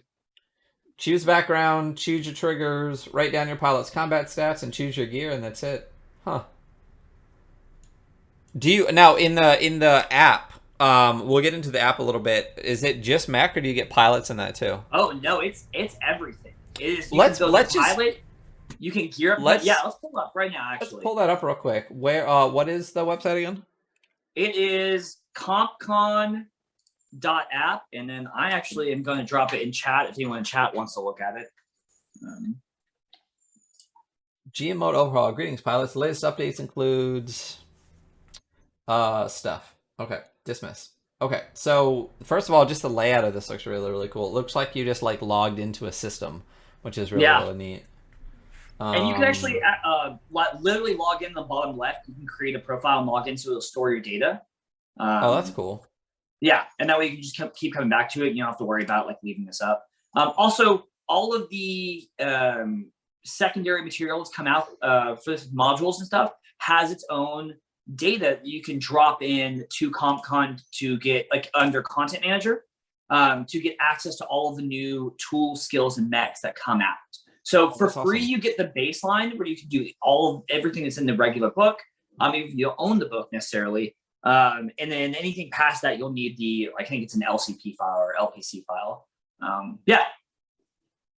Okay, so this is actually building a new pilot registration, UAD indent. Welcome to the Union Administrative Department's ident registration service. Ident is the OmniNet-based certification system that guides the user through the UAD's pilot registration process. Okay, so you literally get a name. So let's just do Melee because why not? Yeah. Oh no, I would say me, and I would say my call sign is Melee. Yeah, because you get a call sign. My background. Ooh, I'll pick NPH specialist. Oh, and you can add descriptions and biographies. Okay, we don't need to do that. Oh, select a character template. Oh, are these the mechs that you get to pick from? No, this is kind of the um, place in combat. Oh wait, actually, hold on. Let me look at the. Let me go there where you are because I can't see it right now. Selecting a Um, template will complete the new pilot interface and start your pilot with a curated sets of. Oh, okay. So yeah, it's it's a just okay. pre-built. So yeah. So you're not. It's a pre-gen. Yeah. It's pre-gen. So Yeah, so you can Vanguard, look at Assault, like if you can Sniper. be like a striker, assault, vanguard, pick where you are in combat, like in combat play essentially, and it'll Gotcha. like quick Oh, build. so there's 5 pre-gen options basically. You get Vanguard, which is frontline close quarters striker that does best in the middle of combat, locking down a choke point. Okay. Assault is a versatile multi-combat mid range. So Vanguard is like the Vanguard. They're like up close, like impersonal. Yeah, Assault is mid range. Sniper is stealthy long range. Hacker is an aerial tech attack platform. It attacks E defense. Um, and then fire support is force multiplier and adaptable battlefield commander that can turn the tide of a battle from the back line. So fire support kind of feels like the leader role. And then you have like your other standard, like kind of like defender roles. You have your striker roles and stuff like that. Um, yes. oh gosh, I don't even know what my playstyle in a mech would be. Probably assault, probably like mid range, like can get in, but like doesn't necessarily want to be in people's faces. Yeah. What do you We can play? also go through building the actual mech through CompCon, and you can pick everything, and it's very satisfying. And it's pretty quick. Gotcha. Well, this I've is actually just for the never used. pilot, I'm gonna though, be honest. right? I've never used the pre-gens before, so Oh, interesting. Well, so again, this is just for the pilot. This is yeah. just the pregens for your skills and stuff like that. And you can actually personalize some of this stuff too. Custom paint job. Interesting. Yeah. So I'm just gonna go ahead and select the assault template. Um, and then here's my character. Oh, there it is. All right. Cool. So that's super easy with the website. Yes. Again, for those listening on the podcast, we are looking at compcon.app, and it is literally like the online website used to create pilots, mechs, and basically do all of the Lancer RPG. So that's really, really neat. We'll come back to this in a little bit, but that literally, I just created a pilot in what, like 45 seconds?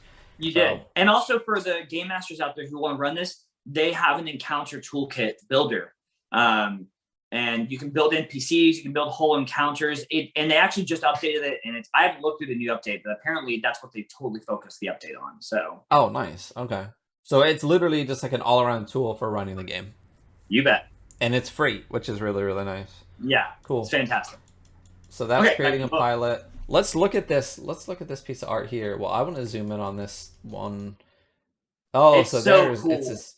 Yeah, it's a gorgeous piece of art. Again, those for those listening, it's a mech, but it looks like either it has a tiny bit of cross section involved, or like part of it is just like missing, and you can see into um the guy inside. But what's really really cool is it gives you a perspective of how big the mech is compared to everything else. But it's a really cool blue and yellow robot, giant fucking gun. It's a fucking mech. Like we all know mechs are Yeah. cool as shit. Um, so yeah. Oh, now we're getting into the actual mech section. Okay. Yeah. So mechanized cavalry units, mechs, primary armored agents around which states, agencies, and military bases was essentially their ground forces, right? And Okay. I guess their air support too, because you can make a flying mech. Um, Yeah. yeah. So depending on the chassis size, you're anywhere from 3 to 15 meters tall. So that's 50. Wait a minute. That's 15 to. No. It's 9 to 45 feet, basically. Yeah. Okay. All right. Yeah. That's how math works, people. Meters about 3 feet.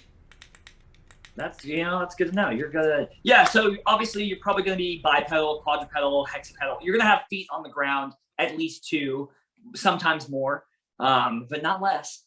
Mechs are. You could have like a agile. pogo sticking mech if you really really wanted to. I cannot tell you how tactically unsound that. On that my idea. first mech when we play Lancer, it's definitely gonna be a one-legged mech, just pogo sticking around. That's set in stone already. That's what we're doing. Oh, I'm in, man. All right, let's fucking do it. Yeah. So mechs are. It quick, says they're agile, almost always one of those things. So it says they're almost always bi, quadra, it says almost hexapedal. always. Okay, Almost you're right. always. You can have a one-legged mech. I can have a one-legged mech. There's Right. a talent you can get or a bonus that's like customizable, where you can break the customization and just make it whatever you want it to be. But One-legged mech. It's done. there you We're go. done. Yeah. Right. So mechs can traverse solid ground and the vacuum of space. Their mobility is often augmented by like maneuverability jets, essentially. Mm-hmm. They use internal cold fusion generators. Just some awesome fluff lore stuff, with a little bit of functionality in this section. But we can go down to mech skills unless Ryan. Yeah, I was gonna say they're mechs. Yeah. They're mechs. Yeah, They're. You've seen a mech, you've watched Gundam. They're fucking Gundam. I was gonna say this is just fucking Gundam. That's all it is. It's a Zaku. This is much more armored core than Gundam. Really? It feels like it. Like old school Gundam or like the newer Gundam? No, I think it's more armored core than Gundam. What do you mean armored core?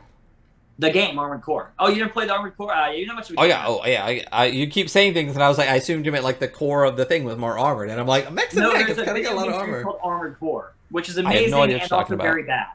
So Okay, cool. Yeah, no clue what you're talking about. Cool. Yeah. So mech skills. It says there's 4 mech skills that represent their ability to build, pilot, and fight mechs. Hull, agility, systems, and engineering. So hull is clearly your ability to build and pilot durable, structurally sound mechs. Agility describes your ability to build and pilot fast, evasive mechs.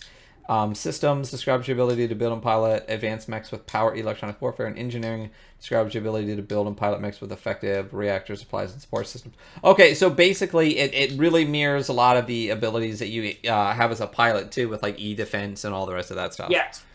Okay.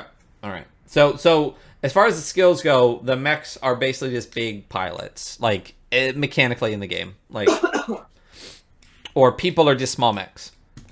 Either way, I haven't really ever thought about it like that, but yeah, I guess that does make sense to say, yeah.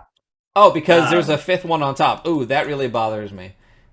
Or is this a whole separate system? No, it's the same. There's another one called Mech Skills, which is just, it scrolls to the top of the page.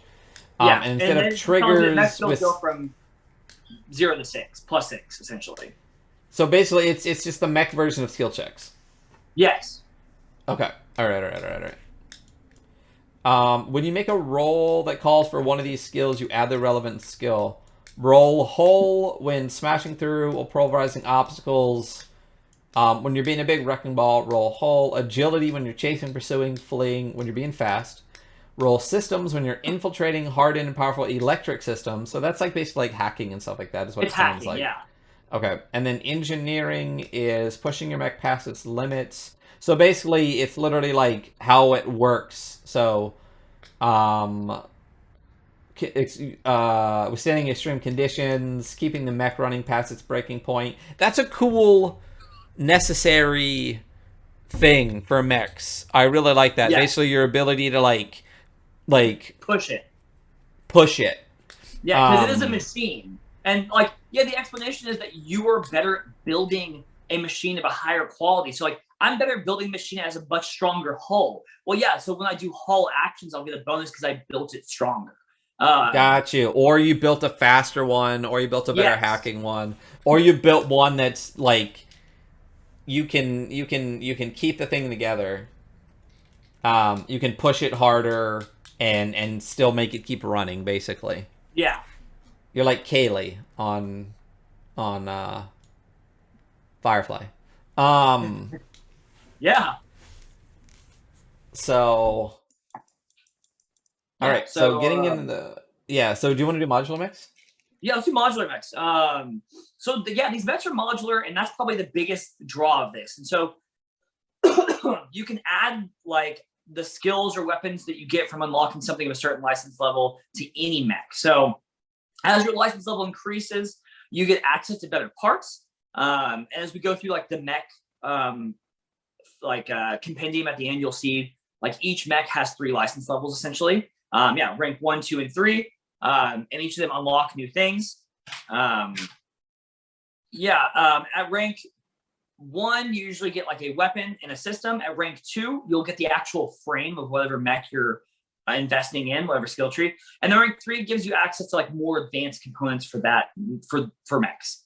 And you can mix and match all of that together into Yes. whatever you want. That's badass. I like that a So lot. I like if that a lot. I'm license level 6, I have essentially, and I specialize. I essentially unlocked 1 mech for all 3, or 2 mechs for all 3 license levels. I can use either frame and all of the parts I unlocked, or all the systems I unlocked. And just piece it together. Yes. That's cool. The reason I would play a mech RPG is to build cool mechs. Like, if it was literally just, Yes. here's 5 standard mechs, that's all you get, I would not play this game. No, this game is like, no, do whatever you want. Build your dream mech, you know? And there's a lot of variety. There were a ton of mechs. There's a ton. So there's a lot of variety. But yeah, General Master Systems, like I said, that's like that's the one that everyone starts with, the Everest frame. And you get access to the GMS gear list. Actually, having said that, just because you start with it doesn't make it bad. A lot of the GMS gear, like the weapons and stuff, you can actually use for most of the game. They don't like, they're not bad. They just aren't super specialized. Okay. Cool. You never lose access to mechs or gear that you've licensed to use. Your pilot is assumed to almost always have access by one means or another to that license. I think you could put your team in a occasion where it's like, oh, you guys are like lost on this planet. You don't have access to every like the stuff you use to repair or print new stuff. You have to make it back. So I think there's like some room to play around with that. But for the most part, they're going to have access to the kind of the advanced 3D printing that they use in Lancer. Gotcha. Okay. 1 second. Cool. I'm down at frames. Yeah. Just the mech structure. Most mechs have 2 arms and 2 legs, except mine. And you basically are determining the mech's overall look and stuff like that. So frames is literally just a basic structure, right? Yes. Chassis, armor, stuff like that. That's a frame. That makes sense. The effects are expressed by a frame's traits. Think about choosing a frame as more or less choosing the mech your character is going to pilot. But remember that you're not limited to just one frame. Okay, so it's basically just like it's the core chassis. Yes, it is the core chassis. It basically dictates how big it is, what like the armor stats are going to be, and then there's a thing called core systems, and each different frame has a number of core system points, so you can put more systems into some than others. Gotcha. So, and you said so size and armor you said is based on the frame, right? Yes. Okay, yeah. But then there's also mounts. Mechs can only carry a limited number of weapons determined by the frame. Trying to install Yeah. so many weapons. Oh, okay, so there's basically like weapon slots, and you can slot in different weapons. Have you? Yes. There's a game that I have that I got for free where you literally just play a mech. You're like piloting this giant mech through this thing, and you're like going room to room, like blasting stuff. And I'll have to show it to you at the end. But it's this kind of thing where you can add different, like, you have a What's it set called? number of, like, I can't even fucking remember. I don't know. I think it's in the Epic Game Store. Is this Blizzard? Is this Epic?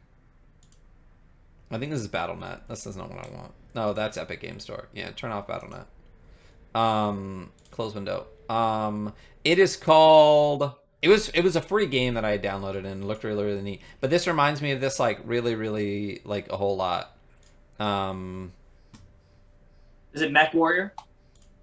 I don't know. I'm just wasting time here, but I'm trying to log into my Epic Games account just to see what it is.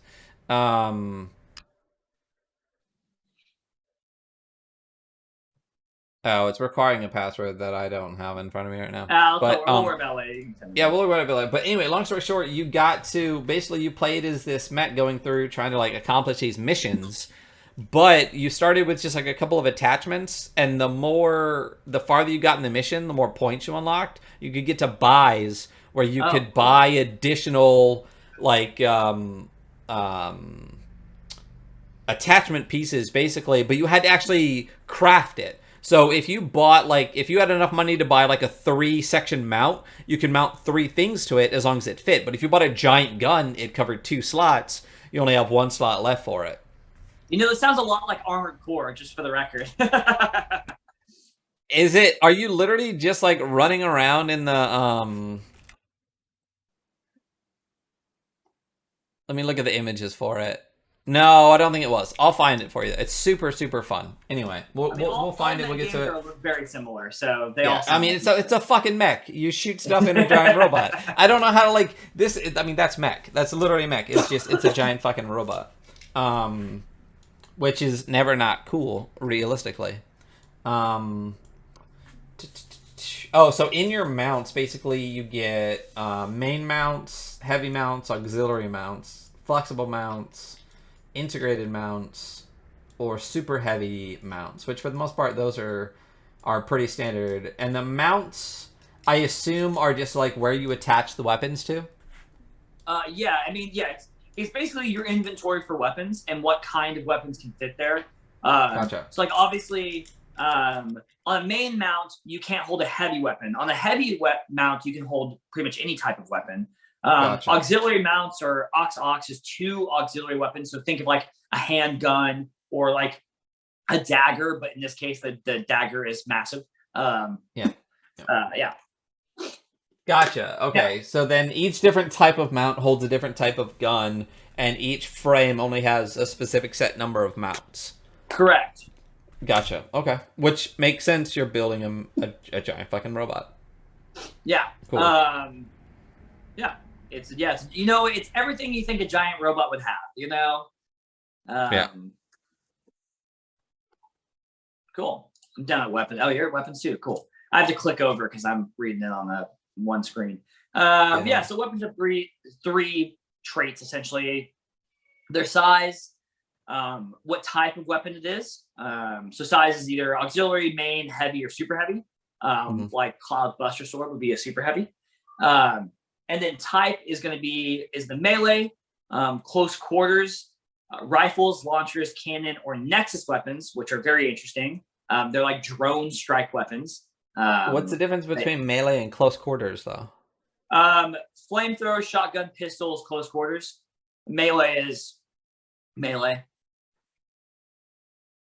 So the close quarters are still they're close. They're range combat, but it's close range. Yeah, they're close range projectile weapons. Yeah. Gotcha. So that is not a thing that exists in 5Es. Well, I guess nets. I guess that's what I would call a net, basically. Yeah. It's close quarter. So it's still range. It's just you're in tight, especially like melee range weapons. Gotcha. Versus just swords and axes and shit. Gotcha. Right. Rifles, launchers, cannons. Yeah. What? So talk to me about Nexus weapons, though. So you essentially send out a swarm, like it says, actually, yeah, swarm of self-propelled armed drones. That's Um, badass. it is, yes, it's very, very, very cool. And there's a lot of really cool bonuses as we go through this that go along with Nexus weapons to make them more efficient. I mean, there's a lot of different like drones that you can get attached to your mech. It's giant fighting robots in the future. Yeah. And only 3 damage types, huh? Kinetic, which is just punchy damage. Explosive, which it's blasty damage, or energy, which is zappy damage. Yeah, That's neat. I like that. It's a really simple system, but it also makes a whole lot of sense when you're fighting giant robots. You're either going to hit the robot with your robot, you're either going to yeah, shoot something that blows up the robot, or you're going to shoot like some type of energy weapon at the robot, which makes sense. And a couple other random damage types too, like heat and burn. But yeah. And um, heat is a thing. Heat is the quality of your mech that you can. You have a stat like a heat cap, how much heat you can handle before you take damage, and you can actually take certain actions to push your mech past its limit that will give you heat. So it's just like another thing that you can give heat. And then there's burn, which is like really hard to get rid of, and it sucks really, really bad. Gotcha. Okay. That's explained in the harm section. Yeah. Yeah, system points. Each frame will have system points, and these are just like little customizable systems that you can drop in to your mech. You can also unlock more systems when you level up with your license, and you unlock them. Core systems. Every frame has a core system. It can't be transferred to any other mech. It is frame specific. Okay. Yeah, their core system refers to reservoir of high efficiency reactor power designed to be used in a quick burst. This reservoir is essential to the high powered system many mechs use in emergency situations and heavy actions. Okay. Yeah. So at any given time, you have CP or you don't. Core power. Yeah. There's no way to save it or store extra. You just have it or you don't. Yeah. Gotcha. Okay. All right. Cool. Basic stats. Yeah. This is another one that we're going to read it out, and it looks a lot better in a chart, and it looks a lot better in CompCon when you're looking at it because it's not in a paragraph structure. HP and structure.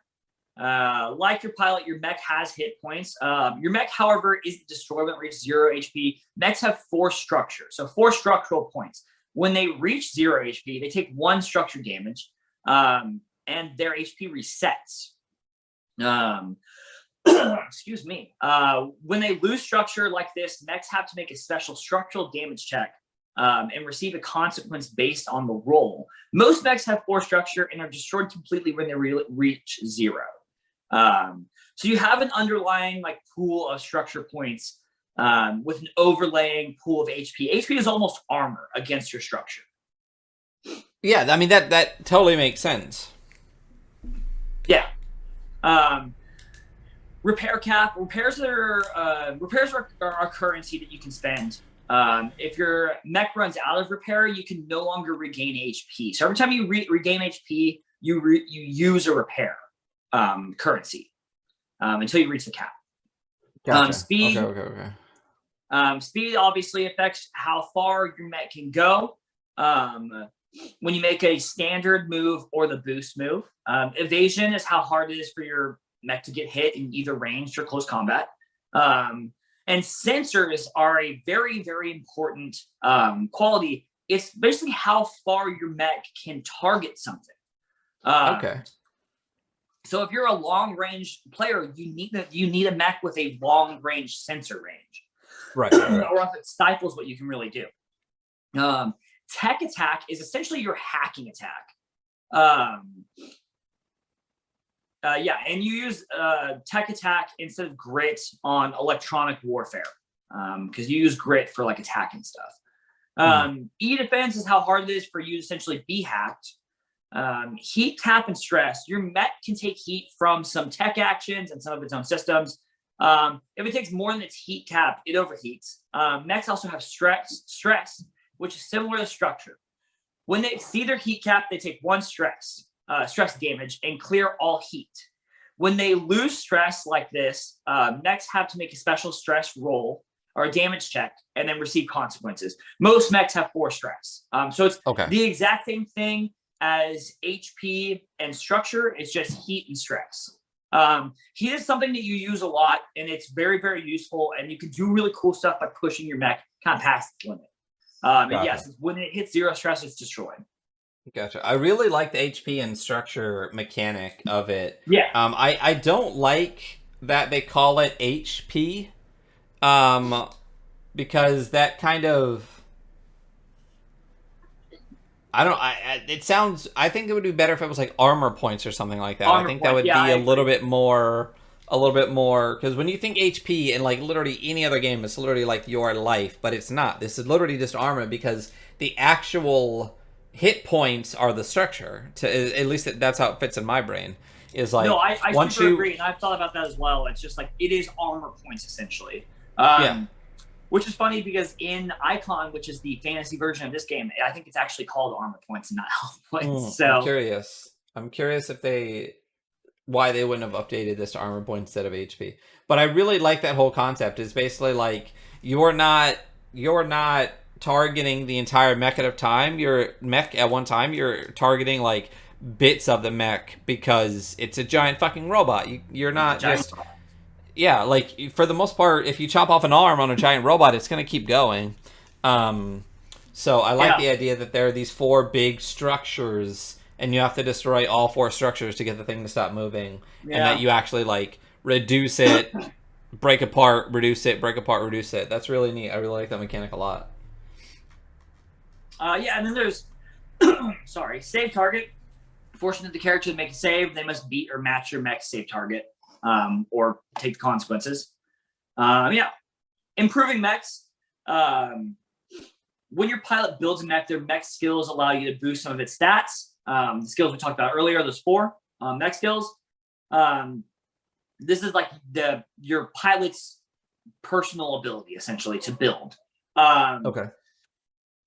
Giving you the ability to customize like just the stock frame. So your pilot's grit is added to your mech's HP and save target. So the better your pilot gets to pilot, the more they license level up, the better their HP is, and the better they are at like making people fail, essentially. As well as it's the specialized points or system points, those go up as well with grit, and an attack roll. So grit's actually used for so much. It's a pretty spread out stat, so you're gonna really need to know your grit.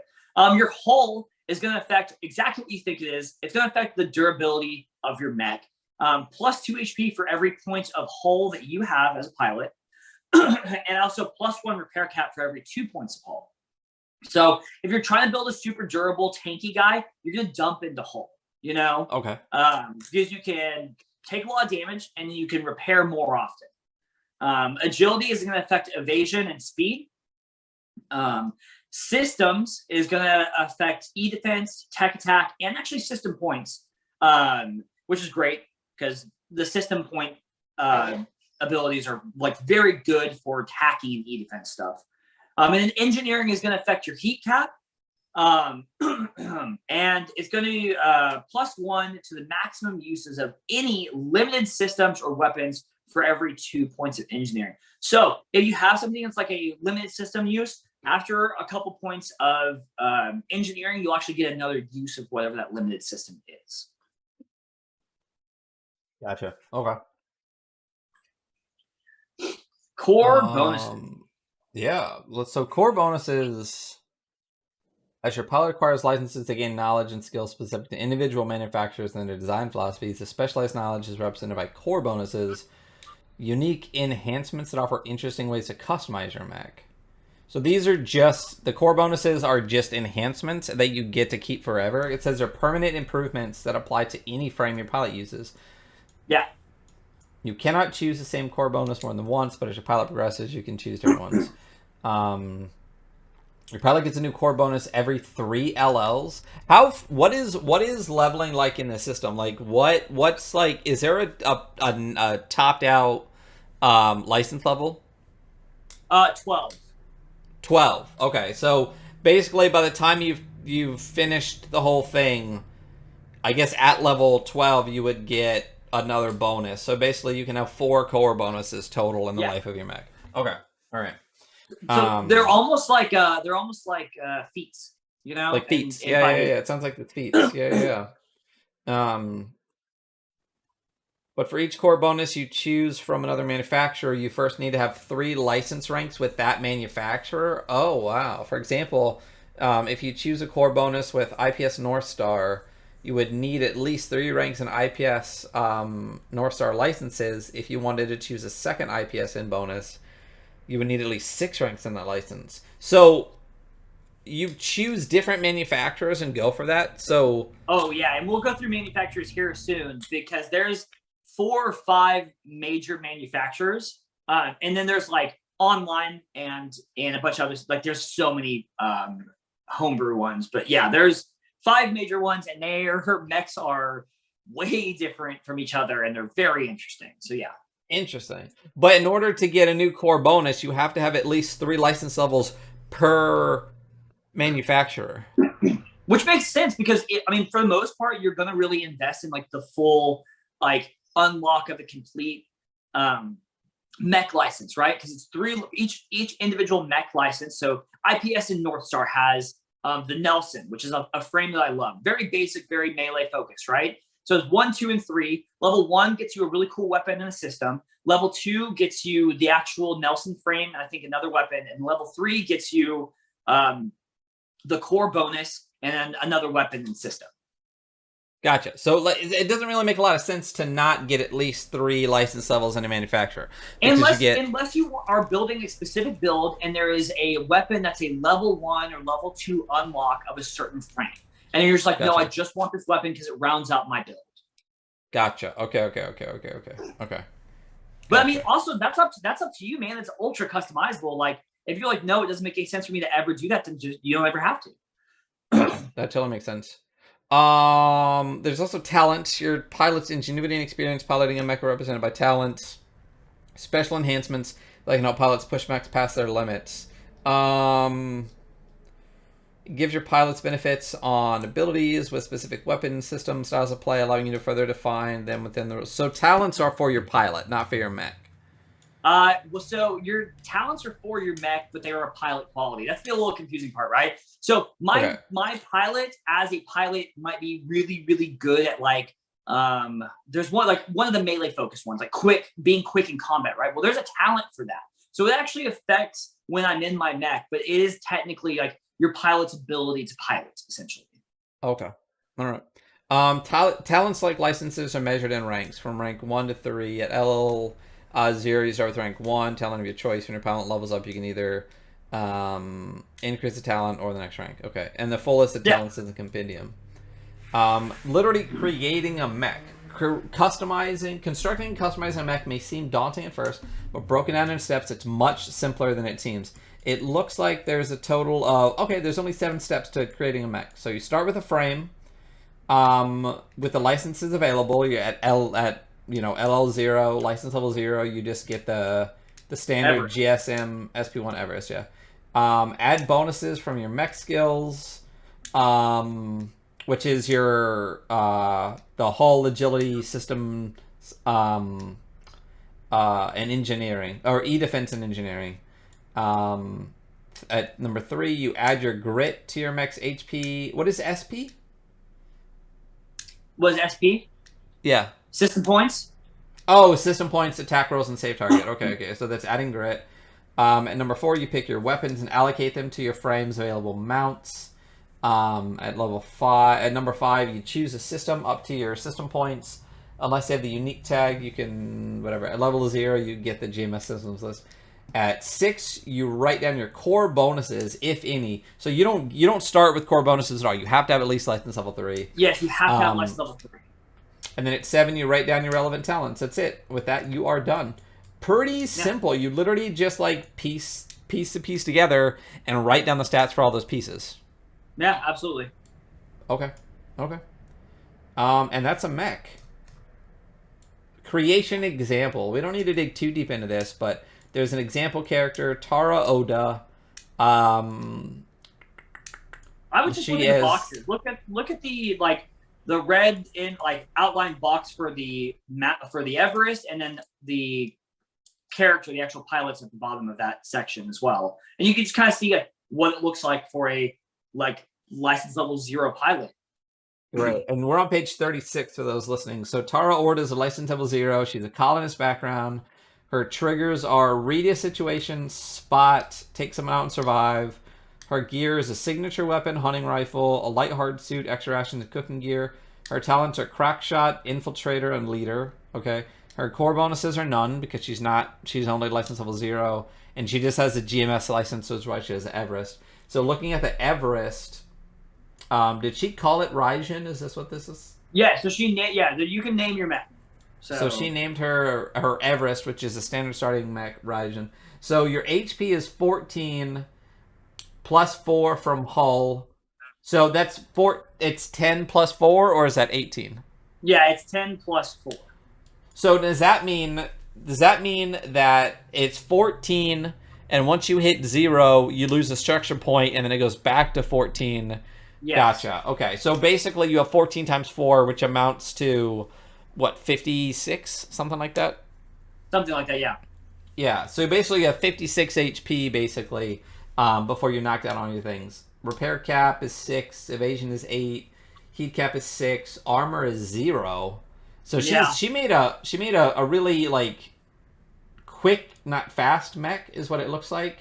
Yeah, but she has no point in evasion. She has nothing extra in her evasion. So she has a high HP and she has a high hull. Everest doesn't have any extra armor points. Okay. So there's nothing to give there. Some other mechs are going to give you a couple armor, and that's just going to pad damage. Pad against damage. And then size is 1, so it's pretty small. It's only 9 feet high. Sensors is 10. Is that a pretty long sensor speed? Like sensor range? That is a very okay sensor range. What's the highest sensor range? I think I've seen 15 or above. I think. Okay, all right. So that's a little bit more that you can still do some mid to long range stuff with that. Yes, you can do. Yes, so she made it's not quite super long range, but it is acceptable. So this to me, knowing nothing about the game, but thinking of those 5, like, kind of mech styles in the beginning, would this be considered like a mid-range build or a mid to long-range build? I think so, and I also think the thing about Everest and license level 0s, it's a little too early to be like, oh, this is a build for this. Like, it's kind of just a very generalized build. It's the thing that she had available at license level 0, Gotcha, okay. Once per scene, the Everest may take any quick action as a free action. While resting, the Everest can be repaired at a rate of 1 repair per 1 structure damage. Gotcha. And then there's some system points, stuff like that. For her weapons, she's got 2 tactical knives, an assault rifle, and an anti-material rifle. So this is just pretty standard mech, and she made herself to basically be, to me, I don't know, she feels like a ranger kind of to me. Like hunting rifle. She has too much HP for that for me, Yeah. Yeah, I don't know. What's high HP? I couldn't tell you because I don't ever build high HP. I've only built high evasion builds because my goal is to be a close combatant that never gets hit. So gotcha. I always have dirt HP. So gotcha. But so when she levels up though, all the way to license level 3, her HP goes up to 28. Because she gets core. She took a core bonus. She got 10 from hull. She got bonus grit, bonus personal. So she threw everything she had into HP on this thing. Because all the rest of her stats are still exactly the same. So she literally threw all of her bonuses. To the Riley mech as well. Oh yeah, Raleigh. Yeah. So she switched her frame, but kept a lot of the rest of it the same. Gets a little bit of armor. But so by license level 3, she really just slammed it all into HP. So she's trying to be a tank, really. Yeah. Okay. Hand cannon, assault rifle, anti-material rifle. The Rally is a like definitely a gun based, not enough close and personal. Well, yeah, because it looks like that she got rid of all of her knives and stuff. She has hand cannons and assault rifles now, so she switched it up. Okay, that's interesting. Yeah, but Rally, like the traits on Rally that are really good for Full Metal Jacket at the end of its turn. So there are like loading qualities on weapon. At the end of its turn, if it hasn't made an attack or forced any saves, it can reload all loading weapons. So anything that loads, you can reload all of them at once. Um, That's cool. it is a dude. It's a pretty cool mech. Not really my playstyle, but I respect it. Yeah, the rally can make ranged attacks when jammed. Interesting. This is really like it straight up looks like a mech. It is a mech stat block. It reminds me of a 5e stat block a little bit. Yeah. One of the things about the book that I don't know if it irritates me a little bit is just, I don't want to say redundancy. Like, the art is very cool but very sparse, so you're just looking at a lot of walls of text. I wish that it was broken up a little bit more with maybe a little bit different, because literally the entire thing is either white, red, is a white background, black writing, like some red, like section differences, and maybe like a little bit of light red in some of the stuff. I wish it was broken up just a little bit more. Yeah, I mean, I do appreciate that all of the art pieces are like these really massive, full-page, beautiful art. But yeah, I agree. It could use a couple more dots of art here and there. Gotcha. That's weird because they stopped doing like the character busts, Yeah, oh, for sure. And we just got another raid, Silent but Ducky. Thank you so much, Ducky, for coming in. Thanks, Ducky! Yeah, please check out Silent but Ducky. You can see him here on our channel on Thursdays when we do Merkborg. We just finished a current arc. We'll be starting another one at some point. But I think for the most part, Ducky will be playing in just about all of our Thursday games. He is one of our standard Adventure Archive Thursday players. He's also a great streamer, great friend. Phoenix, Papa Jedi as well. Thank you so much for being here. Thank you for all of the emotes.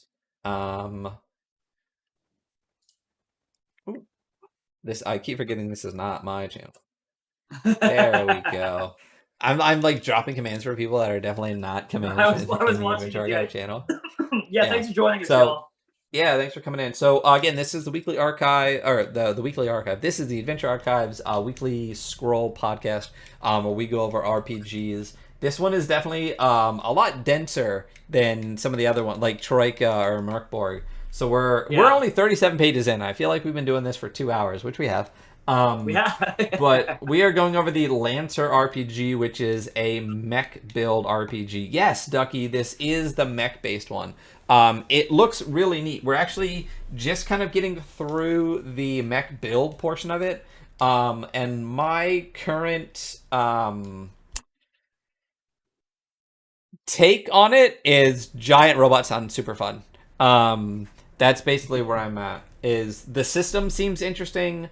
Kind of like a light D20 based system, but again, the reason I would play this is to build a cool mech. Like, you can build such a cool mech. Yeah, that's literally. I mean, and that's the whole point of the game. Yeah, giant robots are awesome. That's just literally just what it comes down to. Oh wow, look at this art piece too. It's so good. They're literally there's this like nighttime, this like glowing river with these giant mechs. I mean, again, like, you can't state it enough, and we'll say it a bunch more times during the podcast. Giant fucking robots are cool. Like, that's really all it comes down to. So we literally just got through the entire section 1, which was pilots and mechs. So what we're talking about right now is now just missions uptime and downtime. So this is kind of getting more into the narratives. Oh wow, another beautiful art piece too. The structures of play, also, if you're missions, listening and right now and you're following along, we are now on page 40. Just the a beginning of section 2. Yeah. Again, beautiful art pieces at the start of each chapter. I wish. And maybe it's just 2021. The average human attention span is about 30 fucking seconds long, thanks to TikTok and shit. But I do wish they broke it up a little bit with a little bit more art in the thing. It is just. I think that's a pretty valid point. So yeah. L2. This is the Lancer RPG. It is basically fighting with giant robots. And as we've said, and as we just said, giant robots are cool. So, talking about now getting into the structure of play. In Lancer, play sessions are typically structured around missions. Sorties, actions, stuff like that makes sense. Missions always have a clear goal and stakes. Briefings, preparations, reserves, boots on the ground. So basically, you have a mission goal established at the beginning, established by the GM. You prepare, which is players building their mechs, packing pilots and stuff like that, or packing pilot gear.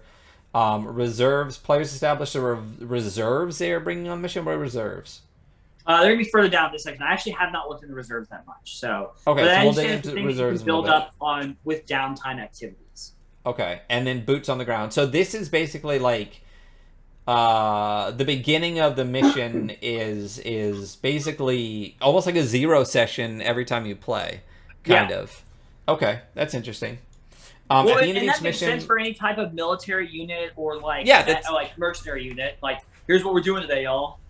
that's exactly what it is you literally sit down and hear the briefing, you prep your robot, you get all your shit together, and then boots on the ground, you arrive at the beginning of the mission and then you move into it. So it's kind of like there's like a narrative section like leading up to the mission, and then the mission is like a quasi narrative, mostly combat situation.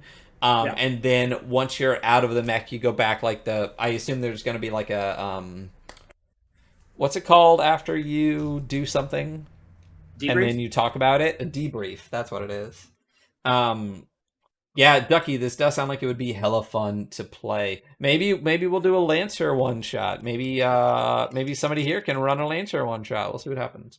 Um, okay, so it's like Mech Warrior game flow. I've never played Mech Warrior. Yeah, But yes, it is. Yes. Okay, then yes. At the end of each mission, whether it's success or there it is, a success or otherwise, the pilots debrief, level up, and go to downtime. Cool. Missions, depending on their size, can last a whole play session or several. It's possible too, though unlikely, that your group could do multiple missions in a single session. That sounds hard. The following sections explain each step in a little bit more detail. Bunch of really cool roll tables. Yeah, who doesn't love a roll table? Before you spin, I love a good roll table. And what is this one? Identity? What are we talking about? Oh, who are we? What is our identity? Ooh, okay. Let's see what our identity is. I got a D20 here. 2. Glory-seeking warriors. That is our identity for this mission. Hell yeah. Glory-seeking warrior. Oh, shit. The first session before you start playing, it's a good idea to spend some time introducing pre-existing relationships. Again, the brief, just kind of getting going with your character, all that kind of stuff, establishing who you are and what's going on, and it says who are we. It's a tabletop game, y'all. You're going to set up context for everything. It's very much that. Exactly. So they have some really fun identities on here. Glory-seeking warriors is cool. Enforcers of the law, gang of criminal thieves and swindlers. That's more of my type. Acolytes 13. of an ancient martial order. What did you say? Pirate scum. I said Pirate 13. scum. Pirate scum. Yeah. Vanguard of the rebellion. Saviors of the weak. Blah. Oh,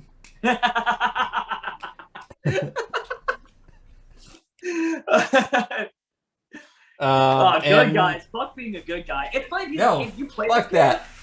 Pirate scum, motherfuckers. Pirate scum. Honestly, like, being a good guy doesn't seem like the thing that you would do in this game. At best, you'd be like a medium guy. You wouldn't be good. You're gonna be a mercenary. You're gonna be like a soldier, a fortune. Yeah. Listen, if I'm a good guy in this game, I'm lawful good, bordering on lawful evil. You know what I mean? Where I'm like that's a character I want to play sometime in a game. Is like I could write character for you at this point. I could write exactly the type of character you'd like. I'm so lawful. So can I, you fucking wizard. Hey, listen, I just like to blast things with magic and do spells. Hey, anyway, no, I want to play a character that is so lawful good that a lot of people see them as evil almost. You know what I mean? Yeah, like totally. Because in my opinion, the line between lawful good and lawful evil is razor fucking thin. Because the whole concept of lawful is that you have a very strict set of guidelines that you follow, and you follow them no matter what. So yeah, I can imagine having a mech do that too. Yeah, L2 says that heirs to a famous legacy in pirate scum. that they like them. Yeah, those are really good ones. I feel like there is like a modality for mixing those two. Okay, And heirs to if you famous want to legacy of play, Pirates Scum. if you want to play One Piece the mech, like Oh we my can god, do that's an that. amazing idea. No. No, that's a really good idea. Your mech is just named like Luffy, and then you have that one random like ace that shows up every now and then. Um, this is I've never read 1 second of One Piece, but too many fucking assholes that have read too much One Piece talk too much. So not knocking One Piece until I try it, but I'm not starting now. I have the box set Anyway, in my living room. so you're yeah okay anyway. Like to be a pirate who is usurped CEO of a mega corporate dynasty. There you go. Who gives us? Okay, fuck it. Let's roll some other shit. Who gives us orders? You pick a patron. 11. Our mentor and founder of our pirate scum. We switched the first roll. We're not the Glory Seeking Warriors. We're pirate scum. So our mentor and founder of our pirates gives us orders. There's some other cool ones in here. The Hierophant or High Priest. Hell yeah. Our liege lord or king. Those are cool ones. What's our history? Lastly, you flesh out some history, relationships between the pilots, add personal history, all that kind of stuff. There's a million ways to do that. One way is to go around the table and take turns. It's kind of a fiasco kind of setup a little bit. Alternative Wait, real players quick, real quick. I'm so sorry to interrupt you, but back on patrons. Patreons. Patreons, back us. The whisperings of a long dead monolith. I just thought that sounds cool. badass. I can imagine the monolith being an NHP too that like went nuts. Yeah. Oh, I guess we never talked about. You read Monist 1/Rob. We never went over what that was. We will later. Don't worry about it now. But it's essentially a god-ish. Okay. Kind of. Personal history 1d20. Let's look at it. I'll roll one for each of us. I got a 16. Which of you finds me attractive? That's a question you can ask the table. Well, there's only 2 of us, so. I definitely find you attractive. So. Well, you too, buddy. And you got 9. Which of you marooned me on a hostile planet? Fits with the pirate scum. You're basically Jack Sparrow, but in a giant robot. Okay, talking about the mission, you do the briefing, which, I mean, you can't really, I mean, it's pretty self-explanatory to do the briefing. They sit down, they talk about what's going on. The scene doesn't have to be actual in-character briefing. It can be a quick conversation between the players and the GM. You don't have to be in character for that. That makes sense. And what's the most important parts are goals and stakes. So one of the things I said earlier is that there's a very clear goal and very clear stakes involved in the mission. So is that correct? Yeah, I mean, I personally, like, I think this is really great to guide somebody in how to write a story and how to run these missions, but I'm going to, like, not do whatever I want, more or less, but I will, dash my players' expectations across the ground in certain situations if it's relevant to the story. I'm not going to just mess with them. But, like, you could say the mission briefing is this and the expectations are this. And then when you get boots on the ground, it's like, oh, well, some aspect has changed. Because that's what happens. Well, and, like, I was going to say, like, basically, like, what is the whole thing that they say? Like, when you, like, making a plan, you make a plan, like, the plan falls apart, make a new plan or something like that. Whatever the whole saying is. I know I'm fucking it up, but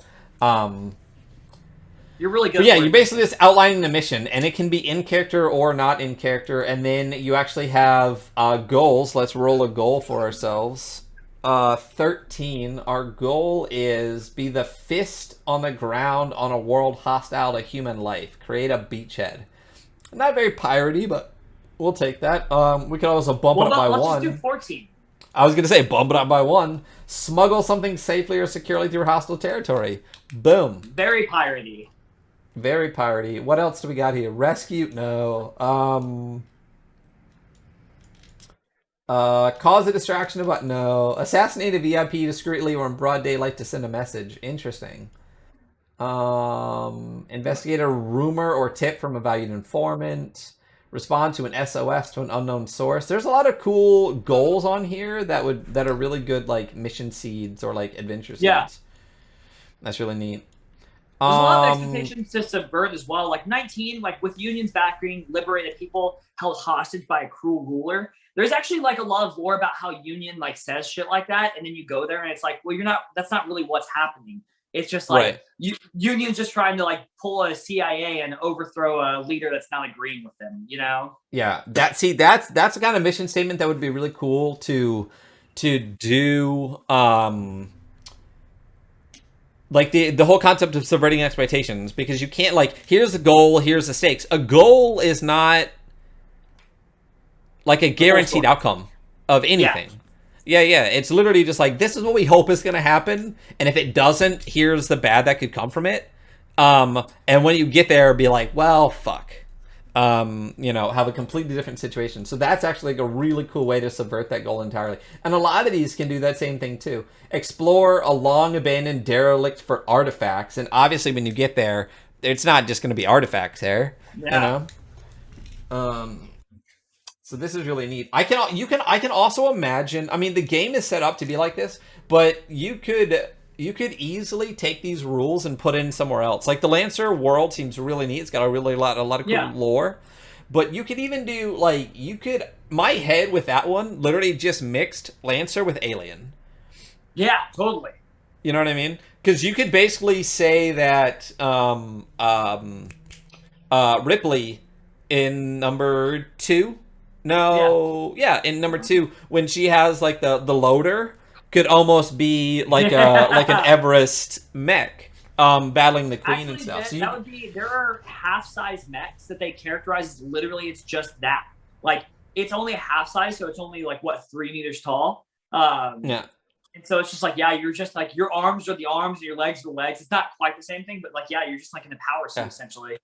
yeah. You could totally mix those mechanics together though, and literally have like mech combat, and then have like a narrative downplay section too.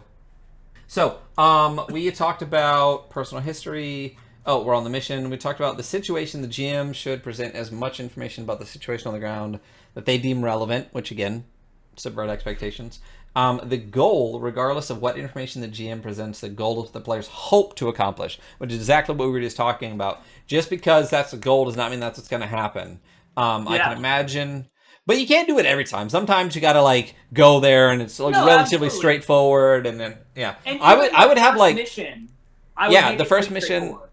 yeah, straightforward. The second one, maybe there's like a weird thing that happens. The third one, fucked.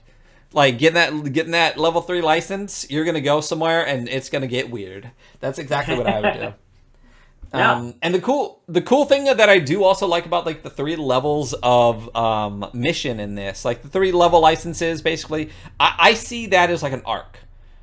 You could easily run 3 session arc where you get level license 1, level license 2, level license 3, and then like have like that arc finish basically, and then you could have like your narrative downtime or whatever, shit hits the fan, whatever, and then come back and have like another arc where you do like a 3-part arc. If I was gonna run the game, especially like on stream or something, I think that'd be really neat to have like one shot like for the 3 to get you to like to license level 3 on a Yeah. 3-story arc with like with maybe a 0 session where we talk about it, or just watch this. We Let just me know talked if you about run it. I'll goals, come play. or you run it and I'll come play. I'm running so many fucking games. I got 3 I games want next to week. play this game so bad. We'll talk about it. We got plenty of stuff going on. The other thing is you always want to talk about the stakes. Apparently, it's time to set the stakes. The stakes are usually decided by the GM. They're strongly influenced by or directly related to actions history drives back. So the stakes are like bringing players like daggers and stuff into a situation, Yes. like bringing their stories into it as well as the lore into it. Is that correct? Yeah, more. I believe so, more or less. I think they give us some like easiest by phrasing them as a quiet. Mission stakes are easiest to find by phrasing them as a question or Gotcha. several. Okay. Here are some examples. Will the players save the new frontier shipping clan settlement on Astrad 4 from total destruction at the hands of the Iron Tigers? Will they learn who's paying the Tigers? Will players discover the location of the Horus cell that stole in a Harrison Armory hell box before they have the chance to activate it? So I guess it's like Are you guys? Yeah. I guess it's contingencies on. Yeah. Yeah. I don't really like that though. Like to me, that's kind of a little bit doesn't quite set. Like the stakes to me feel more like if you don't accomplish this mission, this is what's going to happen.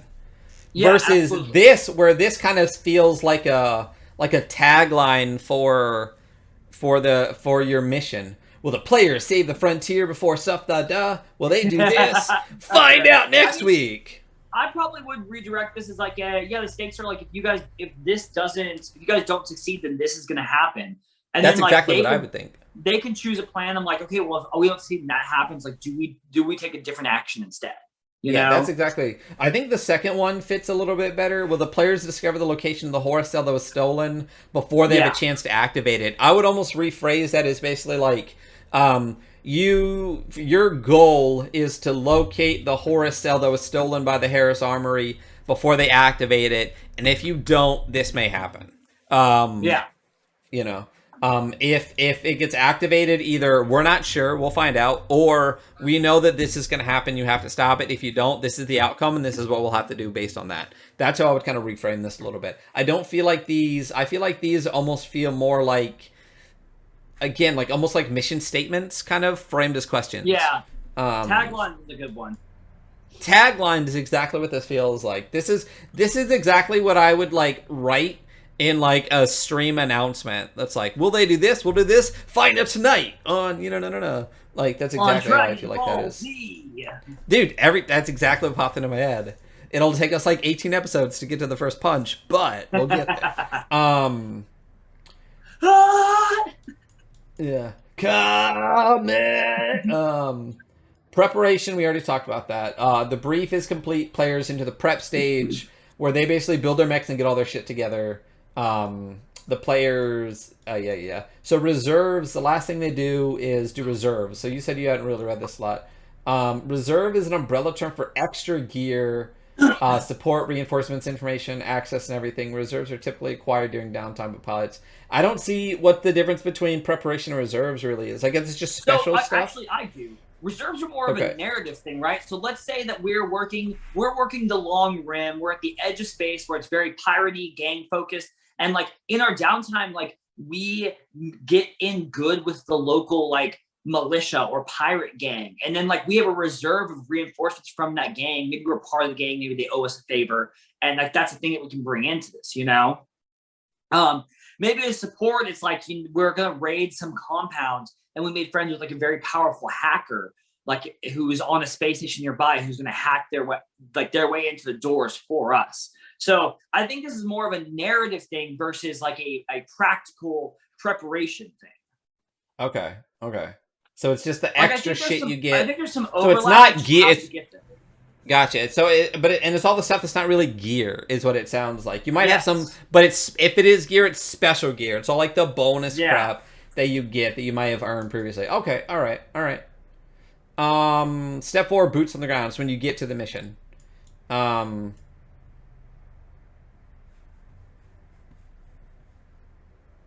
Oh, sorry, my internet just cut out. That was weird. no, I think the stream actually like bottomed out for a second. Mine froze a little bit too. Oh, cool. Yeah, I'm not dropping frames, but my kilobytes per second are really dropping down. We'll just see. Maybe we'll be in and early if if the stream wants to lag a little bit. We'll see what happens. um. Anyway, so that's boots on the ground. Stage 5, ending a mission and a debrief. Once a mission ends successfully or otherwise, you always debrief. Much like a briefing, the debrief doesn't have to actually be in character. You can do like an out of character debrief, which Yeah. absolutely makes sense. Cool. And then that's where you level up and you talk about stuff, like literally talk about like what worked, what didn't work, and that can be like an out of like a meta, like, hey, what did you guys like about Yes. this mission? What didn't you like? Okay, that's cool. I like how they build it in kind of like in and out of character a little bit there. Yeah, it So really makes sense for either because like honestly your characters can have discussions as their characters, but also you can just be like, yeah, I mean, on this mission, like I was trying to get in close, but like so and so had this area of effect of weapon that I just kind of got in the middle of, and like, whatever. Yes. Mhm. Okay. It makes Where I was sense. like, dude, Ryan was an asshole last session. He just took all of the glory. He killed everyone. Yeah, I mean, duh. Pirates, bitch. Fucking pirates.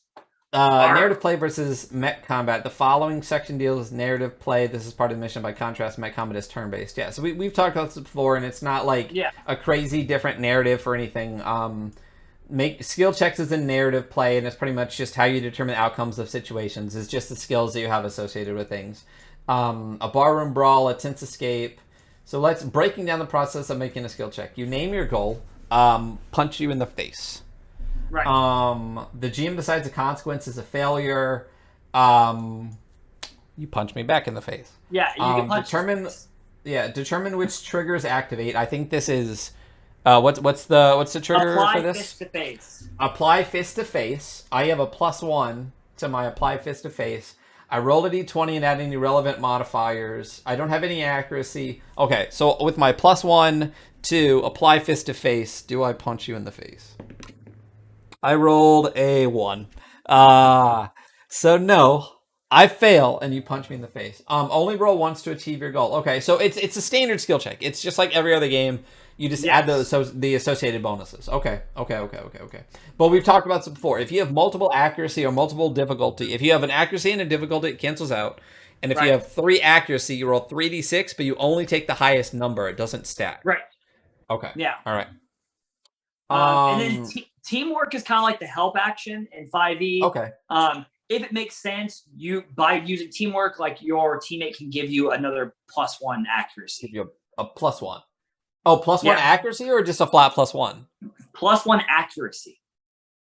Really? It's a carry out an action. Only one character rolls as you. That the character that makes the skill check gains +1. Oh, is that the plus sign is always an accuracy? Yes, plus is accuracy, minus is difficulty. So that's just a symbol thing. Gotcha. Yeah. Difficulties, risks, and heroic rolls. Before you roll a skill check, the GM can decide that the action you're attempting is difficult or risky, or both. A difficult roll is harder. That's how you get the accuracy and difficulty. So, okay. A risky roll has clear and obvious complications, even on a success. For example, if a pilot is trying to sneak into a heavily guarded facility, they might decide the roll is risky, even if the pilot manages to sneak in. They're likely to have time limit. When rolling a risky roll, a character always suffers consequences on any result under 20. So you have to literally crit or there's consequences. Maybe, like, even if you succeed, they might not be the worst consequences ever, but you still get something. Okay. I mean, that's okay. If you want to try something outlandish, I just wouldn't let you roll. Okay, but a heroic roll is only successful on a 20+. Oh, it's not a roll 20. It's a modified 20. Okay, I mean that's reasonable. You're rolling a bonus d6 plus stats. True. Okay, so if you roll a d6 and you have a +3, you're starting with a +9. So if you roll higher than an 11, you get it. Okay, that's not terrible. Okay, I keep forgetting that you do have a bunch of. It's not a rolled 20; it's a total 20. Okay. Yeah. Which basically makes it this heroic roll. You can say that something requires a heroic roll, which is a 20+. Anything less than... Isn't heroic exactly the same as risky, though? Consequences for anything less than a 20? Well, a risky roll will still succeed on a 10+. There will just be... It will be like a partial success almost, you know? Like, gotcha. Snuck in, but you only have 3 minutes of time before the guard comes in, you know? But the heroic is it has to be a 20+. Okay. So you're basically turning a d20 into a powered by the apocalypse roll. Basically, partial success or full success. Gotcha. Okay, that's fine. No matter how good your apply fist-to-face trigger is, you probably can't punch their starship whole barehanded. Yeah. The GM can say, no, you can't do that shit. It's dumb. Okay, trying again and pushing it. On an unsuccessful skill check doesn't necessarily equate to outright failure, but it does mean that you have failed to accomplish your goal. If you do fail a check, you cannot attempt the same activity again unless the narrative circumstances have changed. I like that. When, like, somebody fails their perception check and everybody else wants to roll a perception check too, it's like, come on. Like, are you just going to sit here? That so much.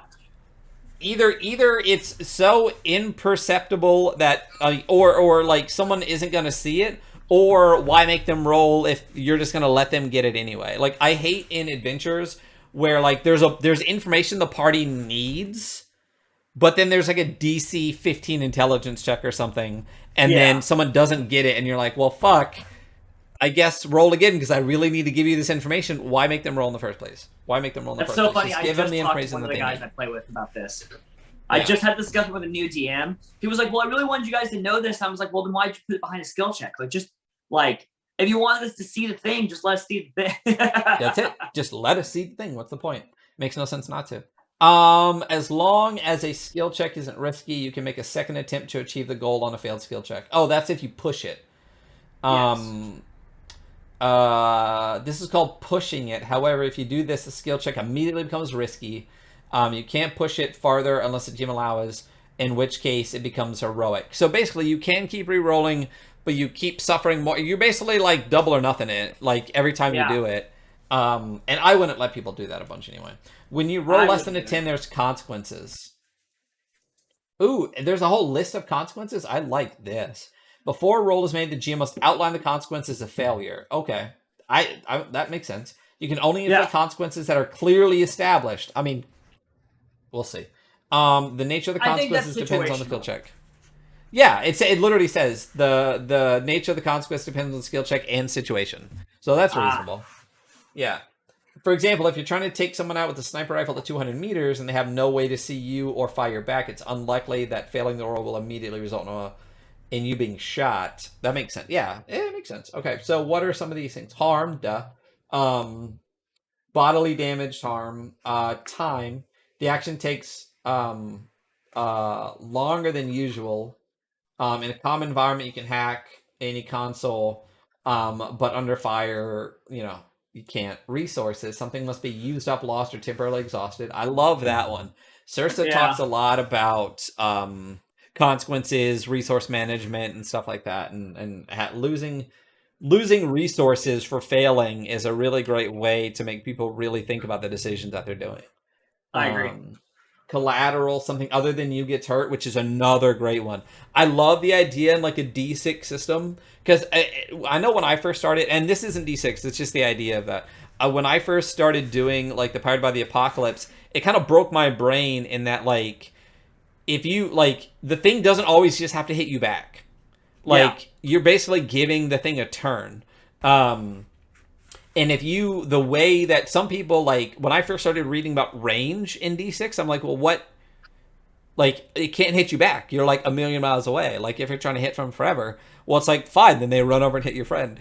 You know what I mean? Like, your Yeah. your poor roll just made them hit somebody else. I love that idea that you aren't, like, you could cause harm to other people in those kind of situations, which is great.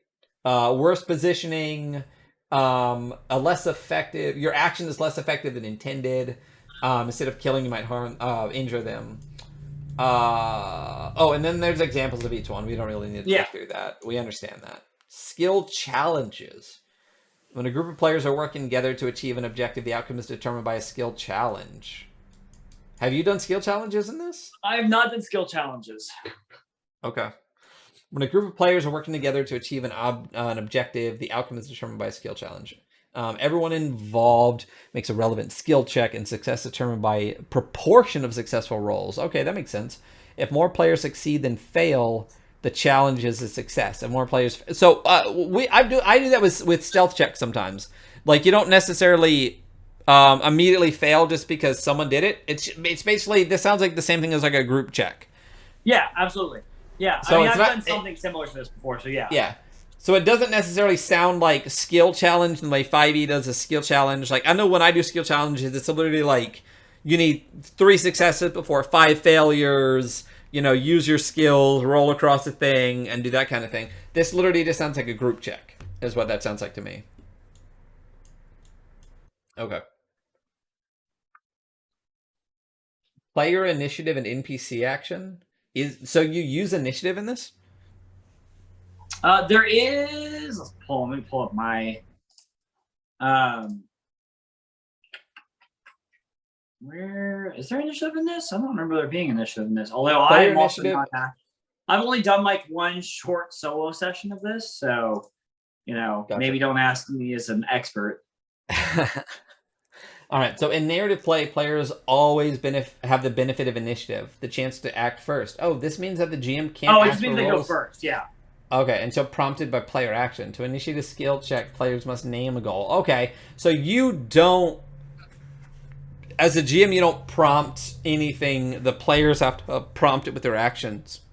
Yeah. And then name a goal, you name a consequence, and then they make the roll. I like that. One thing that I in 5e, I'm going to keep doing it in the current campaign that we run. I try to keep it as like Player driven. player driven, but real life, right? Like if there is not information that they have somehow figured out, I keep it hidden. You know what I mean? Versus a different style of play where like you know the information and you know the consequences of your actions before you do that. And I like this, and like some more like OSR style games do that more, where it's like you get all the information and it's quasi like what we would call like meta in 5e, where Right. like you get information that you know as there's no difference between the information you know as a character and the information you know as a player. You don't have to divest those two things. And this kind of feels that way, where it's like you set a goal and then you know the consequences. It literally says in the game like the player has to know the consequences and then you get to make the roll. I like that. I like it being out in the open like that. Yeah, I agree. I do like that as well. I Yeah. sometimes like the characters, and I kind of go back and forth on it. Kind of situational, you know. Yeah, completely situational. And again, in 5e, I like the style currently in the way I'm running 5e of the players don't know the consequences. It's just like, sure, you want to try, we'll see what happens. Versus OSR games where it's like, you want to try? Sure, the dragon will fucking eat you. Roll your thing. You know what I mean? And then like, hey, if you fail this roll, your sword will break. Hey, if you fail this roll, you will lose a magic item. You know what I mean? In practice, it lets players decide the course of action and ensures that each roll has clearly established stakes and parameters. Again, I like that. It feels fair, prevents unnecessary rolling. I do like that, because you could say like if you fail, this is what happened, and they'll be like, never mind. So I do like that. I like that this is a little bit more straightforward. All right. Combat and narrative play.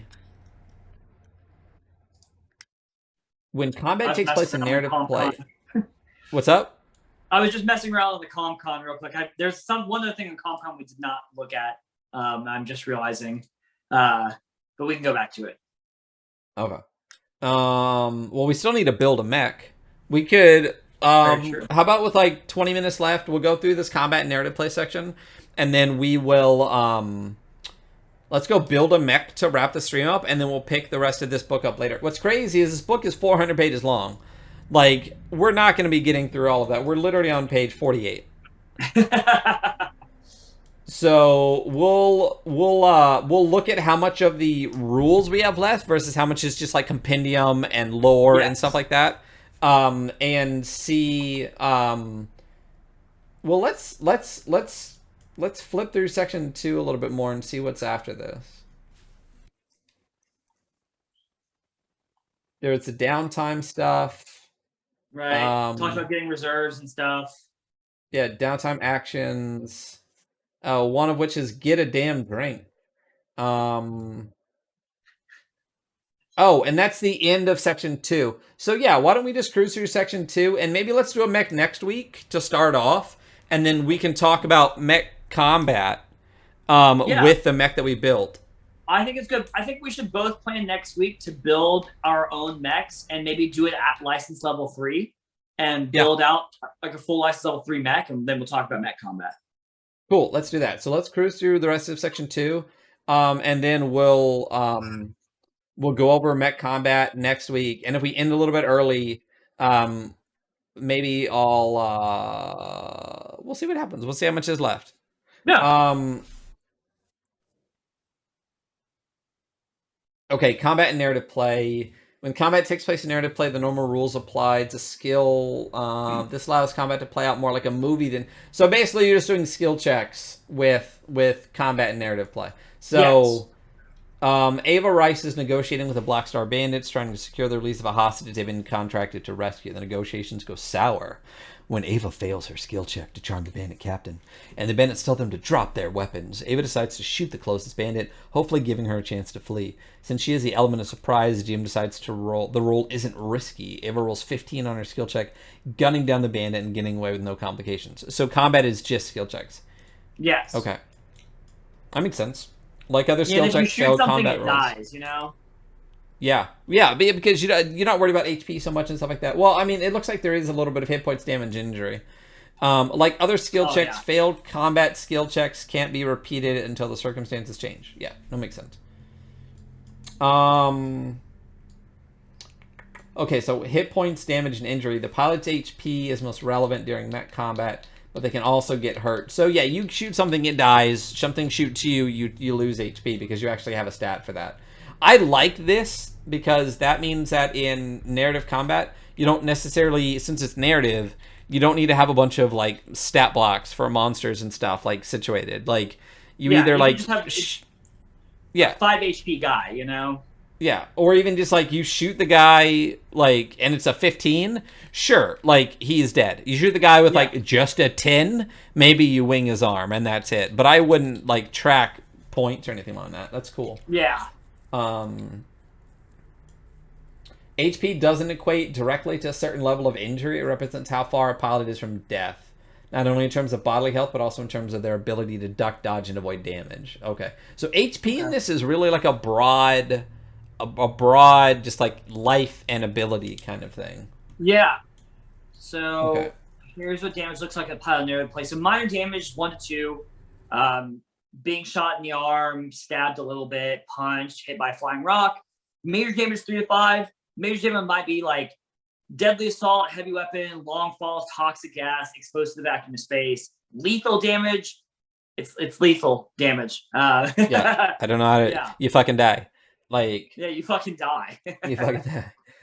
If your pilot is ever reduced to 0, roll 1d6. Oh, interesting. Down and out.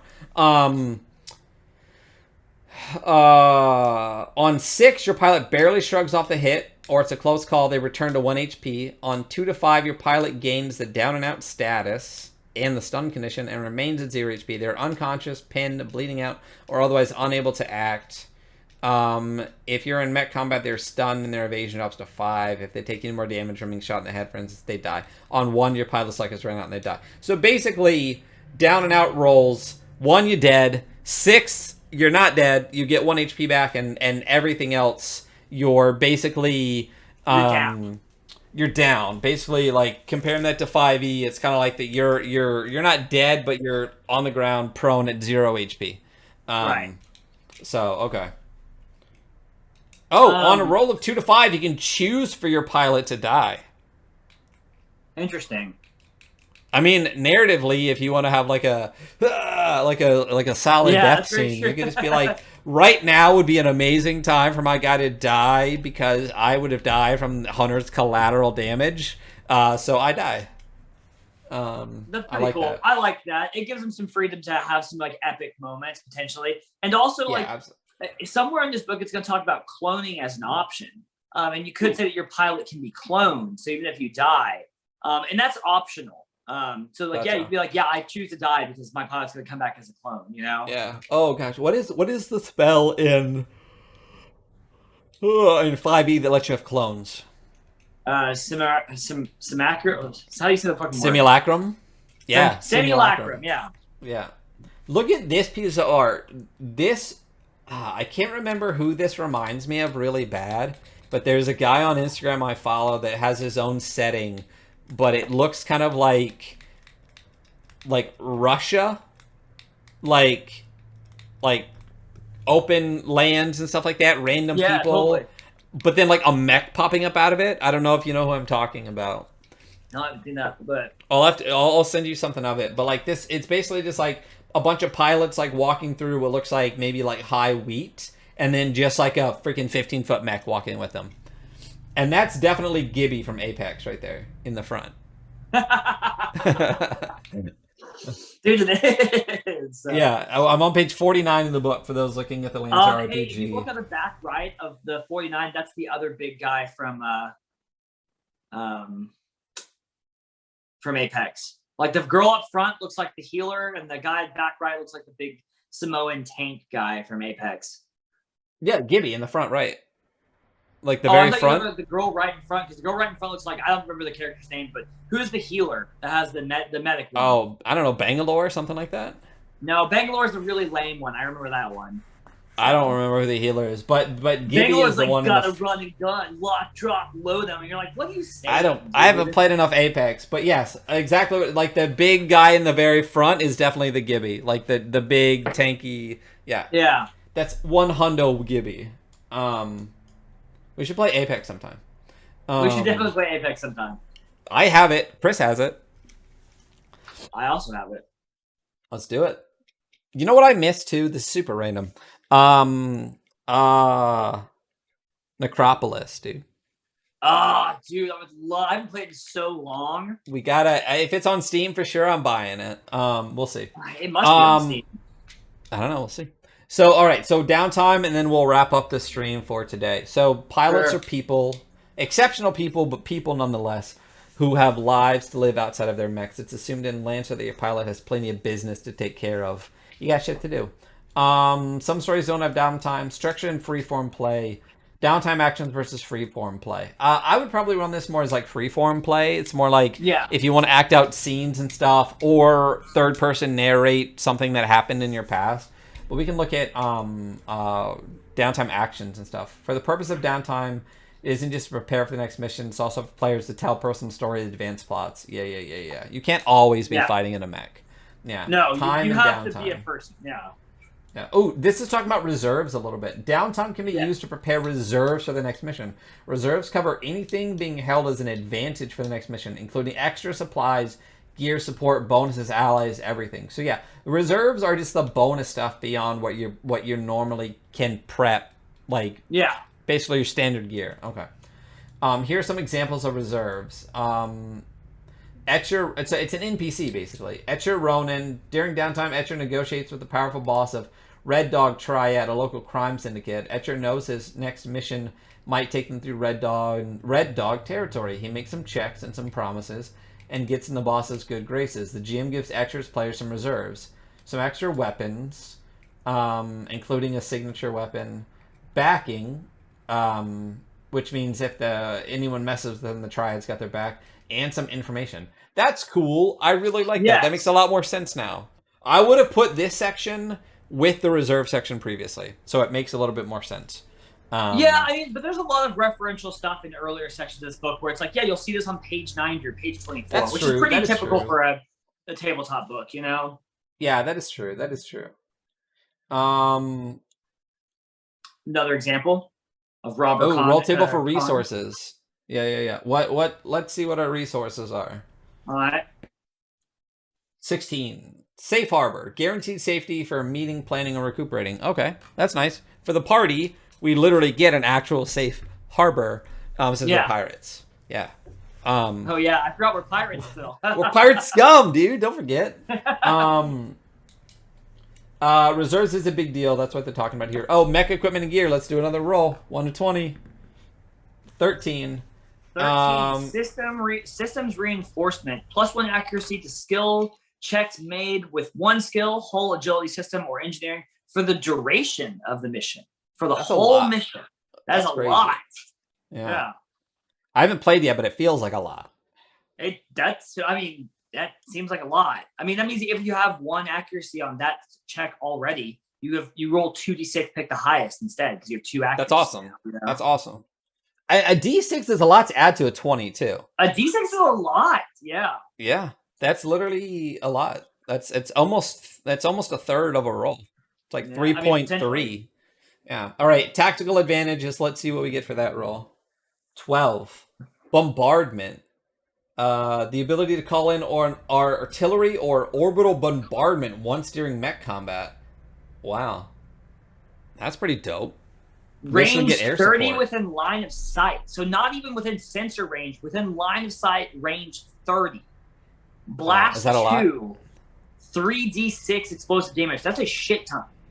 Wow. Okay. So bombardment's good. Other options are like accuracy, reinforcements, NHP assistant. We talked about that. Yeah. Um, More art. Again, I wish there seems to be a little bit more art in this chapter than in some of the previous ones. But I guess Yeah. in the rules section was a little bit rules heavy. But this is definitely an Yes. old lady drinking some coffee, looking at a tablet with a sandwich. Um, on page 52. And then we talked about downtime actions as opposed to doing freeform. They represent specific activities undertaken by pilots between missions. Unlike skill checks, downtimes have specific outcomes depending on whether you succeed, fail, or roll 20. For example, get a damn drink might benefit from survive alcohol tolerance versus charm, impressing the locals, or word on the street, eavesdropping for gossip. Although the outcomes of downtime actions depend on the role, it's up to the GM to flesh out the details. Okay. So it Yeah. literally is just a bunch of actions you can take that have the same kind of mechanic of like partial success, full successes, and the GM determines all of that. We don't need to dig too deep Yes. into this, but power at a cost, gathering information. We just talked about get a damn drink. We can look Get through a this one. damn State, drink. yeah. You blow off some steam, carouse, generally get into trouble. State your intention. On a 9 or less, decide whether you had a good time or not. Either way, you wake up in a gutter somewhere. With only one thing remaining: your dignity, all of your possessions, or your memory. A 10 to 19, you gain one as a reserve and lose one: a good reputation, a friend or connection, a useful item or piece of information, a convenient opportunity. And on a 20 plus, you gain two from the 10 to 19 list as reserves and don't lose anything. I actually really like this a lot. I Yeah, really this is like really this a cool. lot. This like you gives you a list of like you lose this, you gain this but lose this, or you gain all of this. And they really break it down and there's a long list of them. I really, really like It's a this very mechanic a powered lot. by the apocalypse section. And like if you're with a group of newbies, like new to role playing games, TTRPGs in general, like this is a great section for you because they're like, well, I don't know what to do during free time. It's like, well, that's okay because here are all the things that you can do, you know? Well, and not only are all the things you can do, but it also lists specifically the goal, stakes, and consequences, like everything, like right there Absolutely. in front of you. This is a great section. I really like this a lot, and there's quite a bit of these listed. Yeah. Buy some time, gather information, power at a cost, get a drink, get creative, get focused, get organized, get connected, scrounge or barter. There's a lot. I really, really like that section a whole lot. So that's the end. For section 2, which was I don't even remember everything, like basically missions and uptime and downtime and stuff, right? Yeah, this is the way that um, I mean, all the basics of playing the actual game. Yeah, missions, uptime, downtime. Gotcha. Yeah, boots on the ground, all that. It's unfortunate because the coolest art in the book is the next 2 pages, and we're about to get off. But just Oh yeah, well I'll give people the preview. These pages are gorgeous. So we're talking about pages, well, looks like 57 and 56 on the book. It's the beginning, the first 2 pages for mech combat. These are super badass. It's basically it's exactly what it sounds like. It's giant robots fighting stuff. So we'll get into that next time. So next week on the Weekly Scroll, we'll be doing Lancer Part 2. We'll finish it up. I'll look ahead too to see how much we think it's gonna take. If we think we're gonna have about an hour left, maybe I'll do a little bit of prep or something for maybe a 2 person game. cool. Let's do that. Or the other thing too is I have a lot of tiny games too. So we could always just grab one of the smaller games that I have that's like a little bit shorter, like an Adam Vast game or something like that. Yeah, little zine. If we ever have like an hour left, I have a whole stack of things that are only like 6 to 8 pages long. So we Cool. can always do excommunicado or something like that. So we'll see what happens next week. So thank you everyone for being here. We appreciate this. At some Thanks, point in the y'all. next couple, yeah, at some point in the next couple of weeks, I will actually turn this into a podcast and I will actually put it onto the airwaves. But thank you for being here. Thank you, Hunter, for being here. Appreciate. I know we had some tech difficulties to start. Doesn't look like it because we're awesome. But that's it. That is Weekly Scroll for this week. We are gonna raid the stream into our good friend Ginger with Souls. Um, Let's go. Ginger with great streamer. Let's see what he's currently playing right now. It looks like Dark Souls. Um,